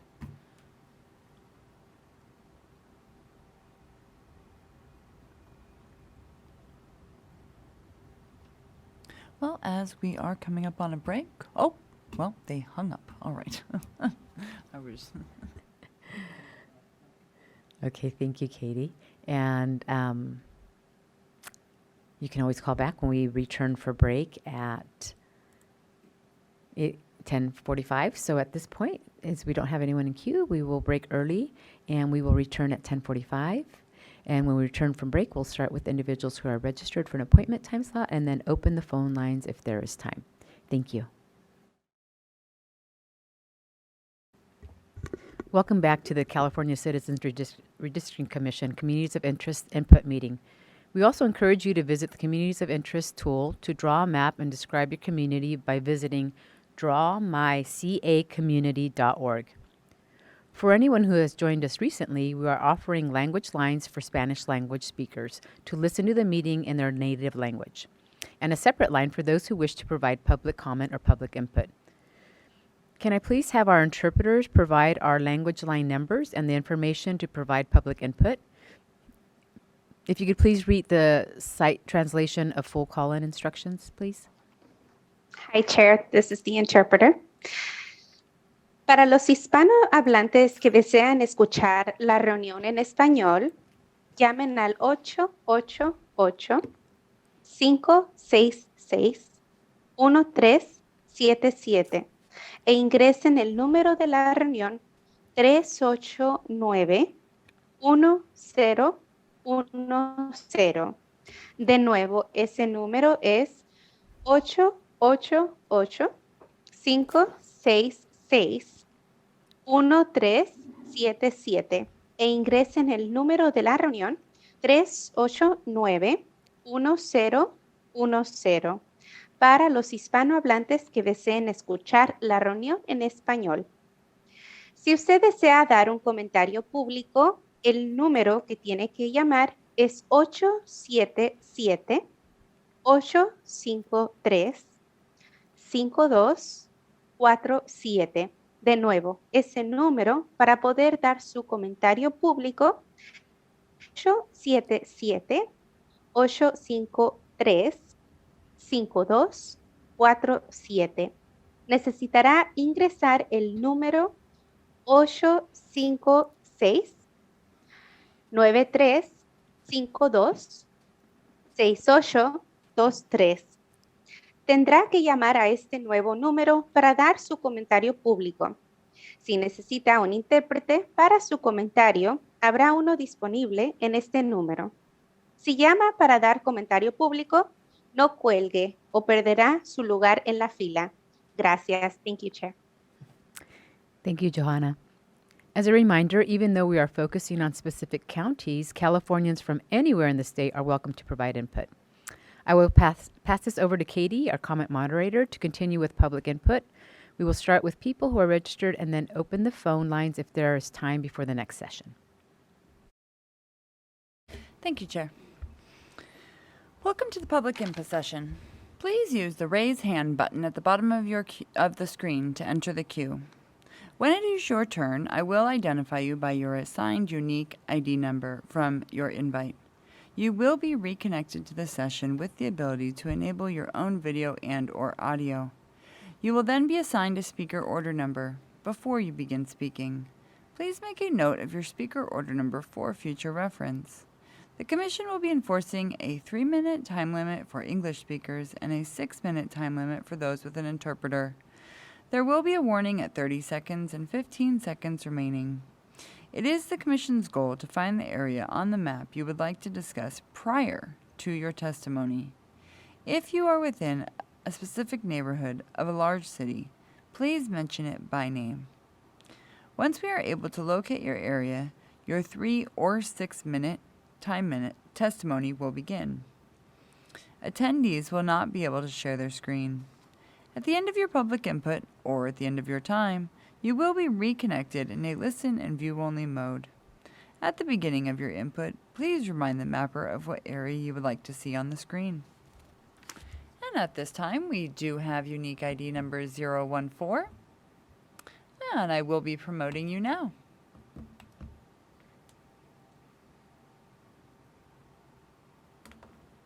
014, your speaker order number is number 16. If you'll please make note of that for future reference. And if you'll please let the mapper know what area you would like to discuss, the floor is yours. Good morning. If the mapper could just focus on the general Sacramento metropolitan area, that would be great.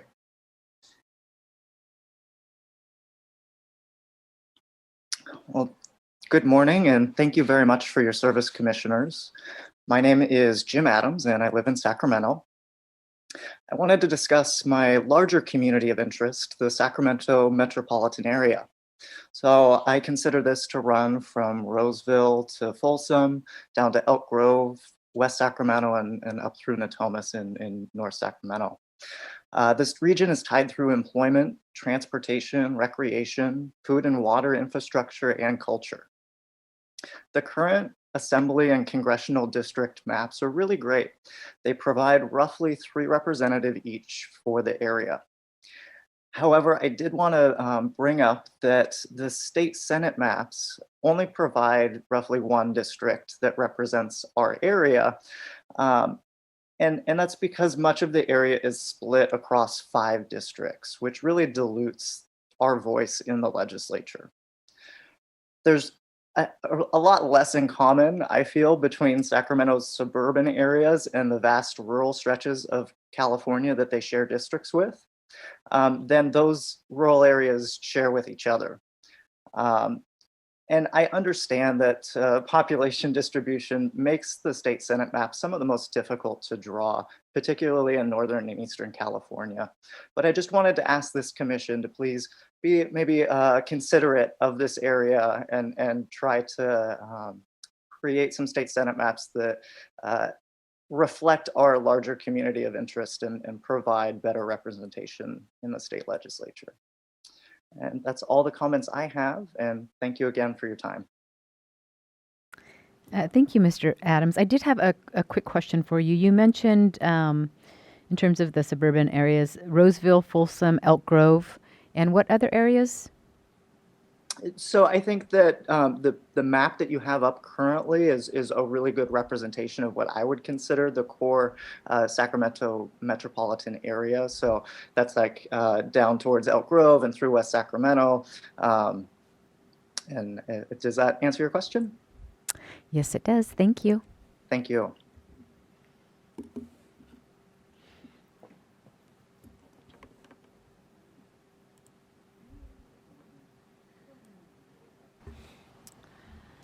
As that is our only caller at this time, I will be reading the call-in instructions. Thank you.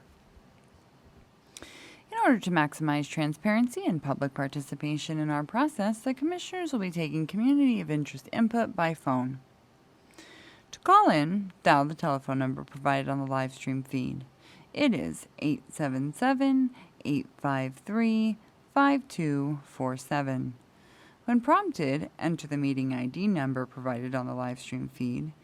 It is 856-9352-6823 for this meeting. When prompted to enter a participant ID, simply press the pound key. Once you have dialed in, you will be placed in a queue. To indicate you wish to comment, please press *9. This will raise your hand for the moderator. When it is your turn to speak, you will hear a message that says the host would like you to talk and to press *6 to speak. If you would like to give your name, please state and spell it for the record. You are not required to provide your name to give public comment. Please make sure to mute your computer or live stream audio to prevent any feedback or distortion during your call.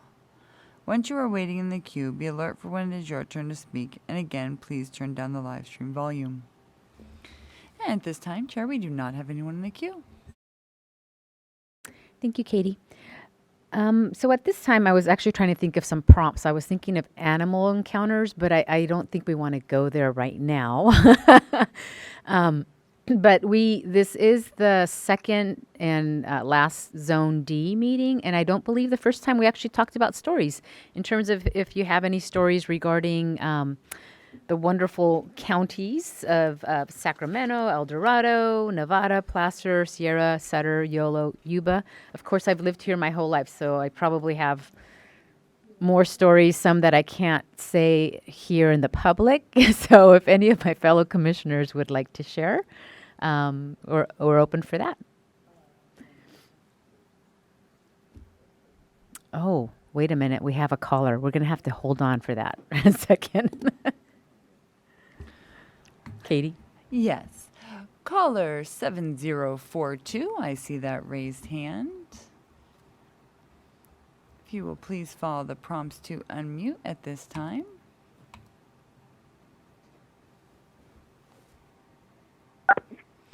Hi, caller 7042. Your speaker order number will be number 17. If you'll please make note of that for future reference. And if you'll please let the mapper know what area you would like to discuss, the floor is yours. Sure. I would like to discuss the communities around Folsom Lake that are in Sacramento, Placer, and El Dorado counties. So including Folsom, El Dorado Hills, Granite Bay, and then the surrounding areas, including Roseville, Rockland, and Loomis. Thank you. Go ahead, please. Hello, Commissioners. Thank you for taking my comment today. My name is Beverly, and I am a resident of Folsom. Like many people in Folsom, El Dorado Hills, Granite Bay, and the surrounding communities, I moved to this area because of the beautiful outdoor spaces and the recreational activities they have to offer, while also still being in commutable distance to downtown Sacramento. The communities in this area have a lot in common despite the artificial county lines on the map. Tourists flock to our communities to boat or enjoy family days at the beach at Folsom Lake and to enjoy our beautiful walking, hiking, and biking trails. Sacramento, Placer, and El Dorado counties come together in the middle of Folsom Lake. You can be on a boat in the lake and simultaneously be in all three counties. Every weekend, I go on bike rides that go through all three counties, my routes going through El Dorado Hills, Folsom, Granite Bay, Loomis, Rockland, and Roseville. Our communities are also commuter communities. We're all in the same traffic as we make our way up and down the hill. And our communities are also growing rapidly. Folsom, El Dorado Hills, and Roseville have grown by 11%, 20%, and 24% respectively in the last 10 years. Dealing with the effects of rapid growth is part of our daily lives. While there are areas of the state where focusing on county lines makes sense, it does not make sense in my area. Please keep our communities together. Thank you again for your time today. Thank you, Beverly. And that was all of our callers at this time, Chair. Okay, thank you. Let me get back to the, okay. So do we have any commissioners that would like to share stories of the greater Sacramento area? I will say that whenever we had visitors, and the visitors would be from Mexico, so please understand that when the visitors came, they did not speak English, but my mom would always take them to the state capitol. So I always thought that was kind of funny because everything was in English. And as a, 8 or 9-year-old, the state capitol wasn't the most exciting place to go. But looking back now, it's like, oh, I kind of get it. I mean, she was very proud of it and coming into this country. So I guess I have to be a little sensitive to that. But any commissioners wanting to share stories? Motion to adjourn. Say it, but he looked like he wanted to say it. All right. This meeting is adjourned.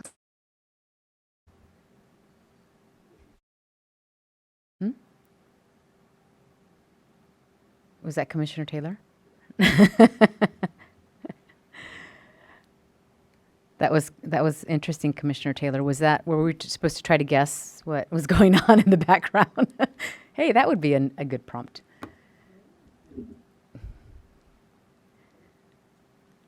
Okay, so I think what we'll do. Oh, Commissioner Yee, thank you. Sure, a quick story from childhood. So growing up in Oakland, big field trip to Sacramento. Of course, all kids ought to see the Capitol. All California kids ought to see the Capitol sometime. And we went up, I don't know whether that was 4th or 6th grade. The one very cool thing in the Capitol that I had not known about was all the displays from the different counties. I don't know if they're still there. Every county gets a little display window, and there was Alameda County, my county. I don't remember what was displayed, but I thought it was super cool. 58 counties, and would love to see what's there nowadays. And especially as on the commission, we are concerned so much with all the different counties here in the state.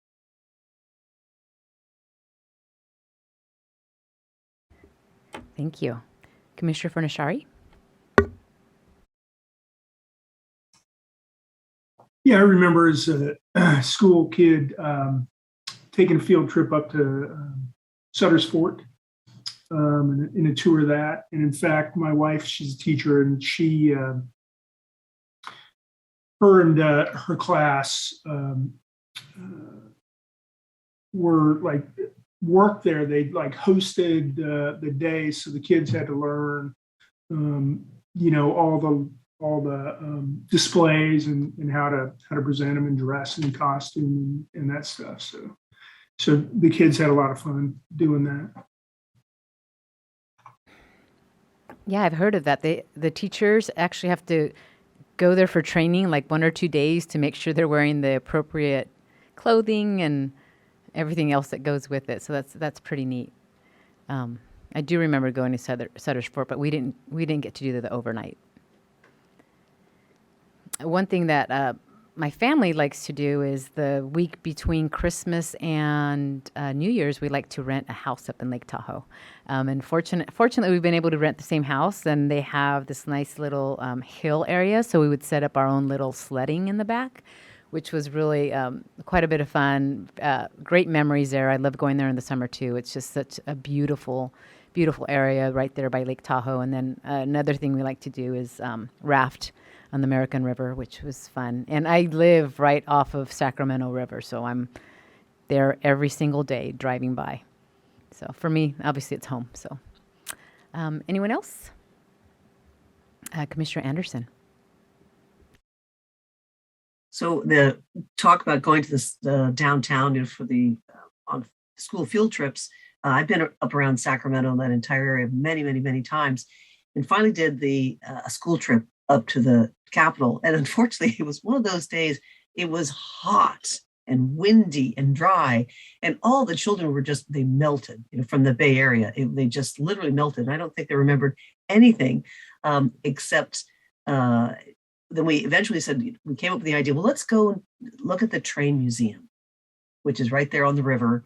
And well, it was air conditioned. So, but it really perked up everybody. And then they even were actually all game to let's go outside. And then at that point they could, ride. There's a wonderful little train trip right there. And we were able to get everybody on it. And it was just a total success.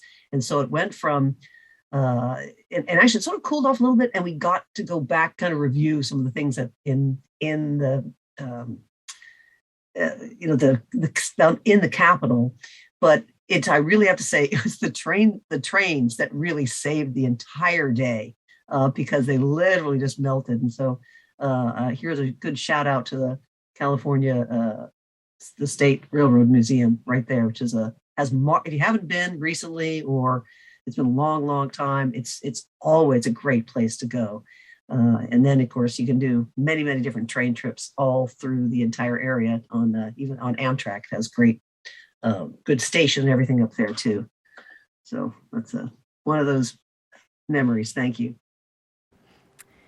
Thank you, Commissioner Anderson. We also, speaking of the trains, it was Thomas the Train. So they had Thomas the Train. So I took my son when he was probably like 4. And so we actually got to go on a train ride, like up a few miles and back. But in terms of dry and heat, that's been our summer. And I just read that it has been, I think, the driest summer that we've had. And it does get hot, but it does cool down eventually for that Delta breeze normally. But yeah, it's super hot.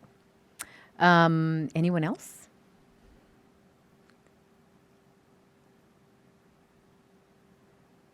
Okay, so, Commissioner Sinai? Commissioner Sinai, we were actually hoping that you were going to come up a few weeks ago. Yeah, yeah, I know. But yeah, Sacramento is, I probably hadn't been there until I was part of the Hope leadership program. These fund us organized for political equality. And then we were up there several times. But my favorite memory was they have a leadership program for high school girls as well as for college, as well as for professional women. And then we kind of intermix at different times. And so we were working with the high school group, and the girls, they had to come up kind of with their own little saying, and the girls in our group were from Compton, and they were like, I want people to know that Compton's okay, and they were sharing their whole vision. And when they went up to do their presentation, they had asked me where I was from, and I said I was from the South Bay part of Los Angeles. And so we were all from, I grew up in that part. And so we had kind of bonded on the Los Angeles thing. There was girls from all over California. And when they did their speech, they're like, I don't want you all to judge me because I'm from Compton. I think we deserve the same great schools as they have in places like Palos Verdes. And they listed all these different places. And when they were done, I went up to her and I said, I will never judge you. I ask you to take me to Compton, show me around, and just want you to know that I grew up in those Palos Verdes schools. And she was like, oh my gosh. And I said, no, it's quite all right. And it was just a great lesson for both of us about how much we can learn from each other. And, it was in Sacramento. And then after that, I think she and I went together as partners to go talk to some of our legislatures. And so it was just a great memory of what civic engagement means and how we can all be involved in different ways and how much we can learn from each other. Because I was like, don't judge me because I'm from Palos Verdes, and I won't judge you because you're from Compton. And so she's like, okay, I'll show you Compton, and you show me the good parts of Palos Verdes. And so it was just kind of fun. What a great experience. I mean, and part of it is just like, the biases that we have, and just you realize that we're much more similar than we are different. So I think that's great whenever you have that chance. And also, I know that Commissioner Toledo has talked about his area is the wine country.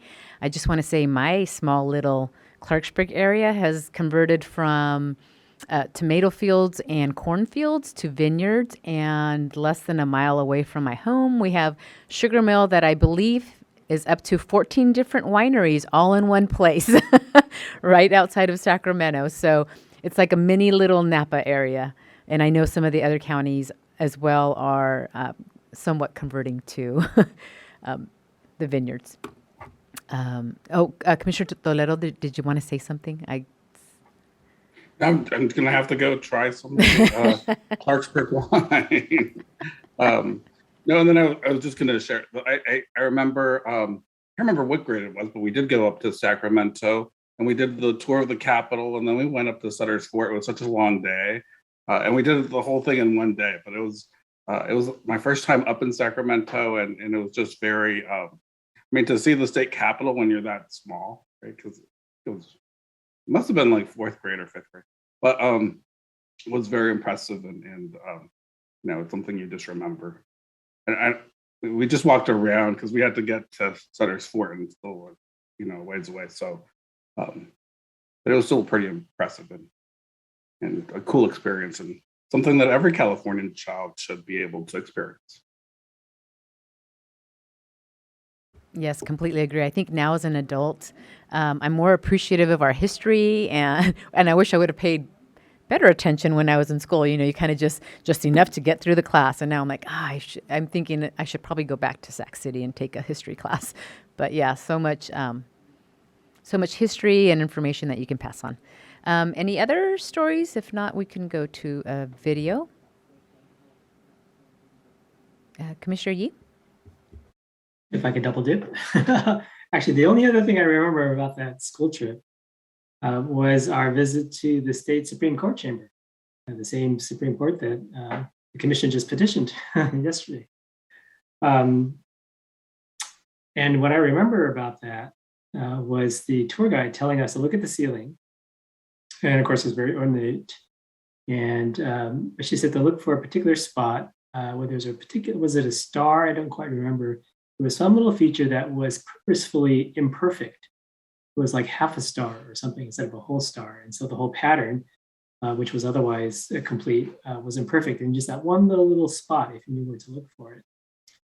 And she said that that was purposefully done to express the truth that anything human is ultimately imperfect, you know, which we aspire to justice and good government and as high a level, as close a level to perfection as we can achieve. But human beings are always imperfect. So nevertheless, we hope for a perfectly accommodating response from the court to the commission in our own work on the commission to be as close to perfect as we can be.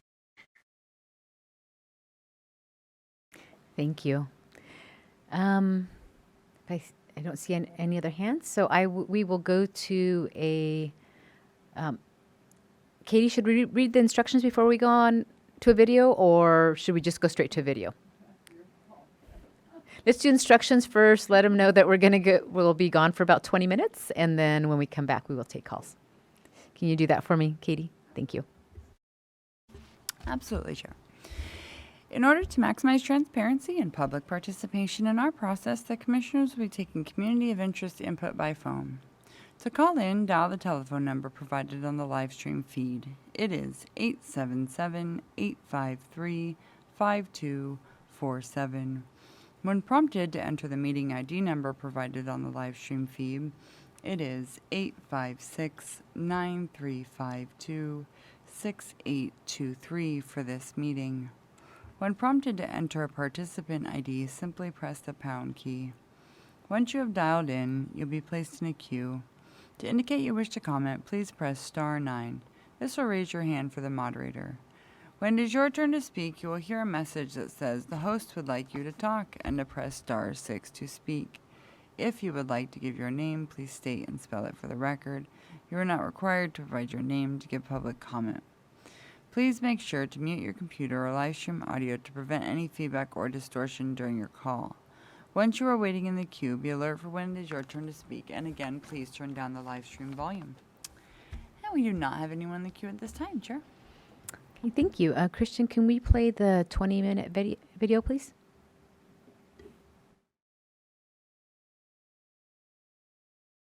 Welcome back to California Citizens Redistricting Commission Community of Interest Input Meeting. We will be combining this, coming back from this break, combining public input with public comment. So for anyone who has joined us recently, we are offering language lines for Spanish language speakers to listen to the meeting in their native language, and a separate line for those who wish to provide public comment or public input. Could I please have our Spanish interpreter provide our language line numbers and the information to provide public input? I'm not sure if it's Margarita or Joanna. If you could please read the site translation for full call-in instructions, please. Yes, this is Margarita, Spanish interpreter. I will go ahead and read the Spanish full call-in instructions. Thank you. Para los hispanohablantes que deseen escuchar la reunión, por favor llamen al 888-566-1377 para escuchar la reunión en español e ingresen el número de la reunión que es el 389-1010. De nuevo, el número de teléfono es el 888-566-1377 y por favor ingresen el número de la reunión de identificación que es el 389-1010 para escuchar a la reunión en español. Si usted desea dar comentarios en español, el número de teléfono para eso es el 877-853-5247. De nuevo, el número de teléfono para dar sus comentarios públicos es el 877-853-5247. Usted va a necesitar ingresar el número 856-9352-6823. usted va a necesitar marcar este nuevo número de teléfono para poder dar sus comentarios públicos. Si usted necesitará un intérprete para dar sus comentarios, se le dará un intérprete para que usted pueda comunicarse en su idioma en este número de teléfono. Si usted va a hablar, por favor, no cuelgue cuando llame, si no va a perder su lugar en la fila. Gracias. Thank you. Thank you, Margarita. As I noted earlier, the rest of the session is dedicated to those that do have an appointment, don't have an appointment, want to make a public comment, want to call, tell us which restaurant to go to, whatever the reason, go ahead and call. And if you did have an appointment and were unable to call during your time block, we encourage you to call in now. And as a reminder, even though we're focusing on specific counties, Californians from anywhere in the state are welcome to provide input. We'll continue to take public input at this time and also invite public comment. I will pass this over to Katie, our comment moderator.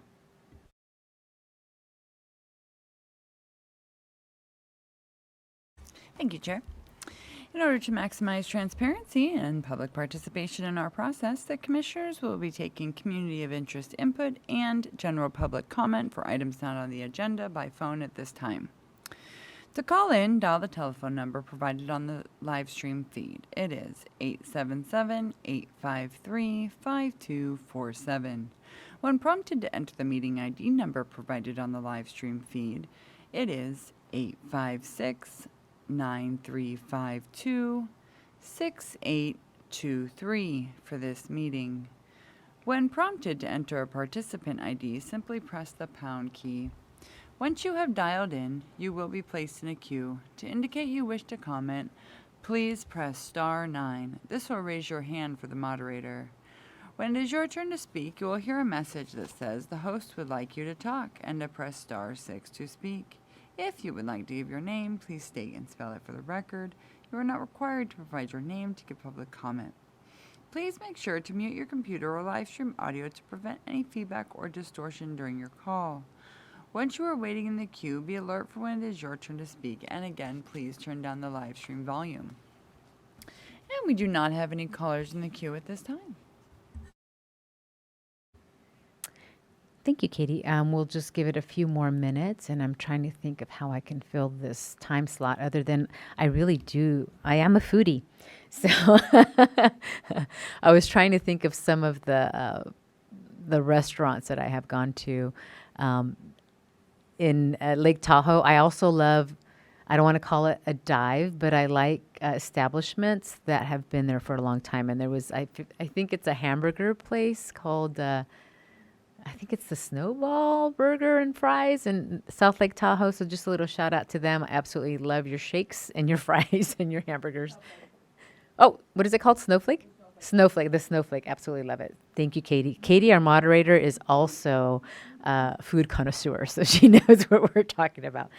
So to the rest of our commissioners, are there any favorite restaurants in the area you've like to have gone to, or favorite memories? You could tell me if Animal Encounter.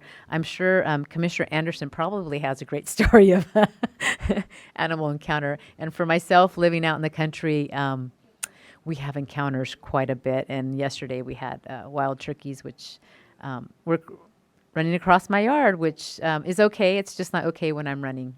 I try to run away from them. So do we have any of our commissioners that would like to share stories of, I think I'm just opening it up for whatever is on your mind today.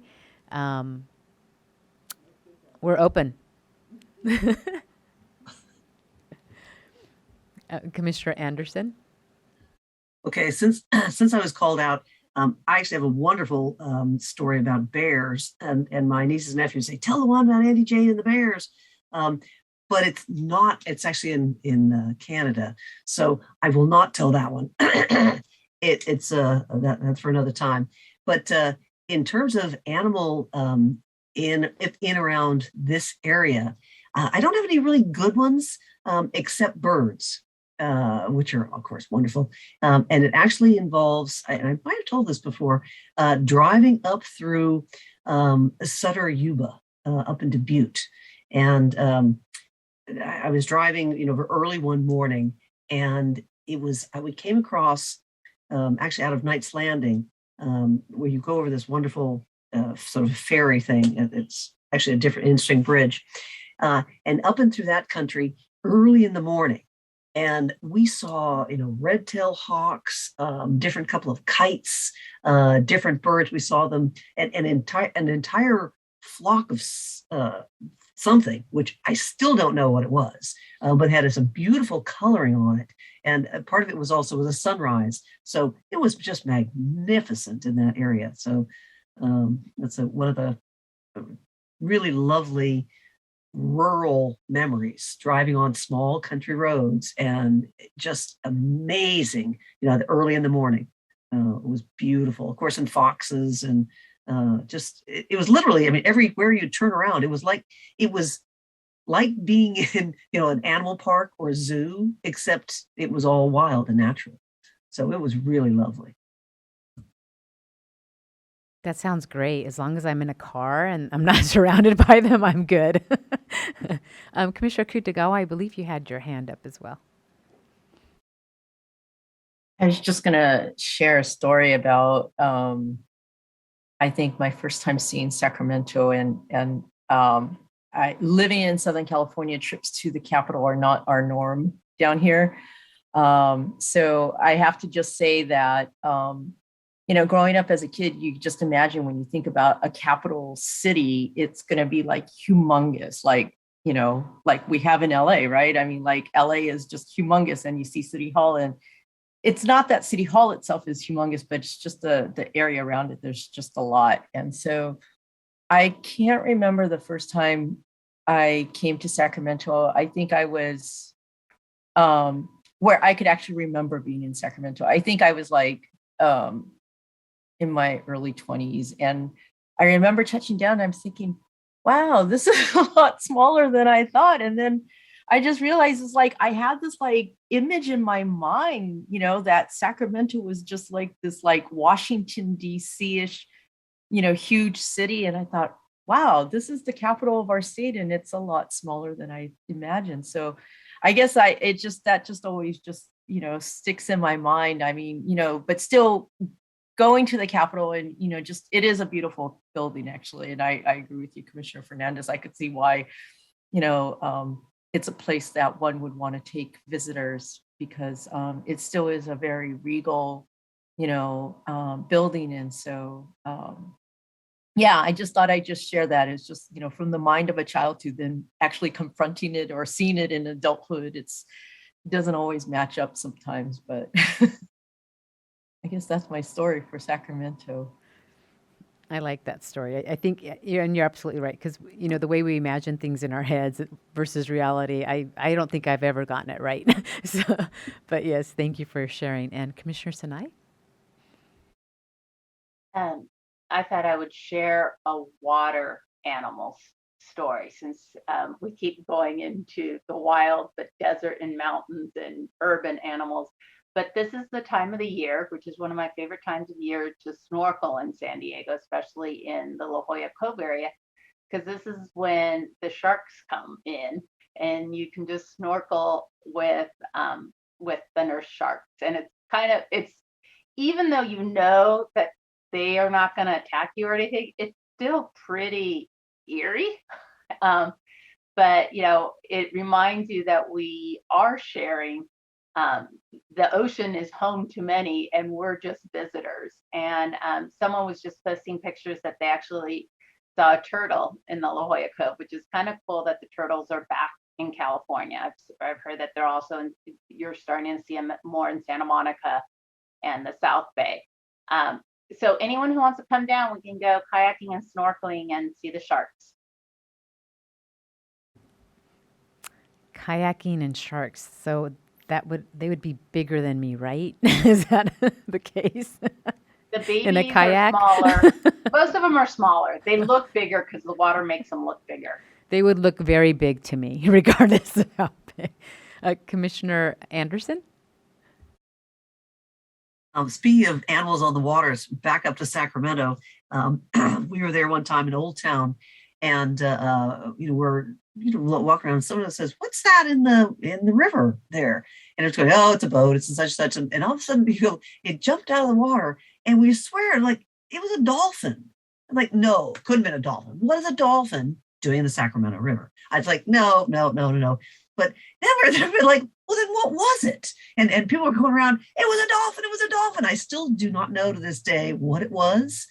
But then, of course, it brings up the stories of, I don't know if you remember the whale coming up through, Humphrey the whale in the San Francisco Bay, going up through, I can't even remember how far he went before they finally got him a way out.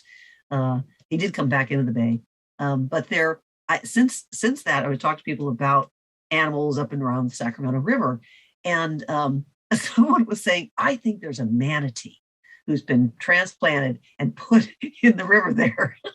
And then it was a whole discussion about, well, if there was a manatee, they would help, clear the waterways. And so there's a whole ecological discussion. We're all kind of going, yeah, but it's all theoretical. But it was really interesting. So you just never quite know, what might go on in that through that whole stretch and that whole Delta area. It's a very, very interesting. It goes all the way up, through, the tail end of Sacramento County and up. It's very interesting. There's another water animal. Yes, I think Humphrey came all the way to, I want to say at least Rio Vista, which is Solano County, I believe, on the river. And then we have seen otters. So yeah, we do on the Sacramento River. We do get an array of different water animals. Again, Sacramento River, a place I do not go swimming because I can't see what's on the bottom. I'm a little leery of that. Seems like I'm leery of a lot of things, apparently. That's okay, I've survived. Commissioner Sinai. I'm the opposite. I'd rather not see what's in the water versus when I can see, because then I get scared of my own shadow and everything. So I like it when it's murky. I'm with Commissioner Fernandez. I need to see what's in the water. Yes, even like lakes, my boys will get in. I'll just get very nervous because I can't see how deep it is or when it's going to drop off. And I can swim. I mean, I've swam, took lessons since I was little, but nope, I'll take a swimming pool anytime or a clear lake, or Hawaii's good. That's a nice place to swim. Any other stories? And maybe a caller wants to come in because they're tired of our stories. So call in. But if not, we will go to, we have the Spanish video still, Christian? We sure do, Chair. Okay, so with that, let's go to the Spanish video.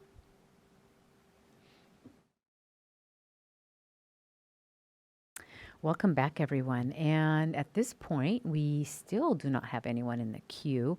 I am going to have Katie read the instructions for public input, public comment, and then also if I can have Joanna and Margarita read it in Spanish. And if we still don't have someone, we will go into the adjourn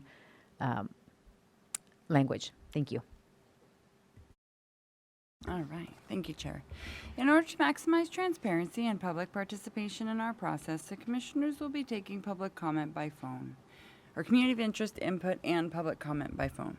To call in, dial the telephone number provided on the live stream feed. It is 877-853-5247. When prompted to enter the meeting ID number provided on the live stream feed, it is 856-9352-6823 for this meeting. When prompted to enter a participant ID, simply press the pound key. Once you have dialed in, you'll be placed in a queue. To indicate you wish to comment, please press *9. This will raise your hand for the moderator. When it is your turn to speak, you'll hear a message that says the host would like you to talk and to press *6 to speak. If you would like to give your name, please state and spell it for the record. You are not required to provide your name to give public comment. Please make sure to mute your computer or live stream audio to prevent any feedback or distortion during your call. And once you are waiting in the queue, be alert for when it is your turn to speak. And again, please turn down the live stream volume. And at this time, we do not have anyone in the queue. And if we can have a Spanish interpretation of the call-in instructions, please. Yes. Thank you. The interpreter. You're welcome. Aquellos que deseen escuchar la reunión en español, por favor llamen al 888-566-1377 e ingresen el número de la reunión 389-1010. De nuevo, ese número es 888-566-1377 e ingresen el número de la reunión 389-1010. Para los hispanohablantes que desean escuchar esta reunión en español. Si usted desea dar su comentario público, el número que tiene que llamar es 877-853-5247. De nuevo, ese número para dar su comentario público es 877-853-5247. Necesitará ingresar el número 856-935-26823. Tendrá que llamar a este nuevo número para poder dar su comentario público. Si necesita a un intérprete para dar su comentario, habrá uno disponible al llamar este número. Si usted llama para dar su comentario público, no cuelgue o perderá su lugar en la fila. Gracias. Thank you. Thank you, Katie and Joanna. In the coming week, we have 4 community of interest input meetings. The first is Monday, August 23rd at 3 p.m., focusing on Del Norte, Humboldt, Mendocino, Lake, Napa, Sonoma, and Trinity counties and their surrounding areas. And we will have Spanish listening line and a Spanish interpreter available. The second meeting is on Tuesday, August 24th at 3 p.m. The meeting will be focused on Alameda, Contra Costa, Marin, San Francisco, San Mateo, Santa Clara, and Solano counties and their surrounding areas. We will have Spanish, Mandarin, Russian, and Cantonese listening lines and interpreters available. On Wednesday, August 25th at 3 p.m., we will have a communities of interest input meeting focusing on Fresno, Kern, Kings, Madera, Merced, San Joaquin, Stanislaus, and Tulare counties and their surrounding areas. This meeting will have a Spanish listening line and a Spanish interpreters available. On Friday, August 27th, we will have a communities of interest input meeting focused on Monterey, San Benito, San Luis Obispo, Santa Barbara, Santa Cruz, and Ventura counties and their surrounding areas. This meeting will also have Spanish listening line and Spanish interpreters available. Registration for each meeting closes 2 calendar days before at 5 p.m. The next commission business meeting will be on August 31st at 9:30 a.m. Callers at the Community of Interest meetings are not limited to the specifically mentioned counties. You can visit the meetings page at our website to see a list of additional upcoming Communities of Interest input meetings at wedrawthelineca.org and then hit the meetings line. Now, do I have anything from our commissioners before we adjourn? I don't see anyone's hand up. Okay, so I want to thank everyone for their contributions today, to our wonderful staff that makes sure everything runs smoothly. I don't know how you do it, but you're absolutely amazing. To our videography dynamic duo of Katie and Christian, who are dancing back here, quick on their feet and keeping us on track. Thank you so much. To our line drawing team of Haystack DNA and QT Data and Research for keeping up with all the input received. To our ASL interpreters, our captioner, our court reporter, and Margarita and Joanna, our Spanish interpreters. To my fellow commissioners for being so dedicated to our redistricting process. I'm honored to serve with you. And to you, our fellow Californians, for your wonderful input. Without you, we would be missing an important part of our redistricting goals of drawing district lines that provide fair representation. I wish you all the best. Be safe. Enjoy the rest of your weekend, and thank you. This meeting is adjourned.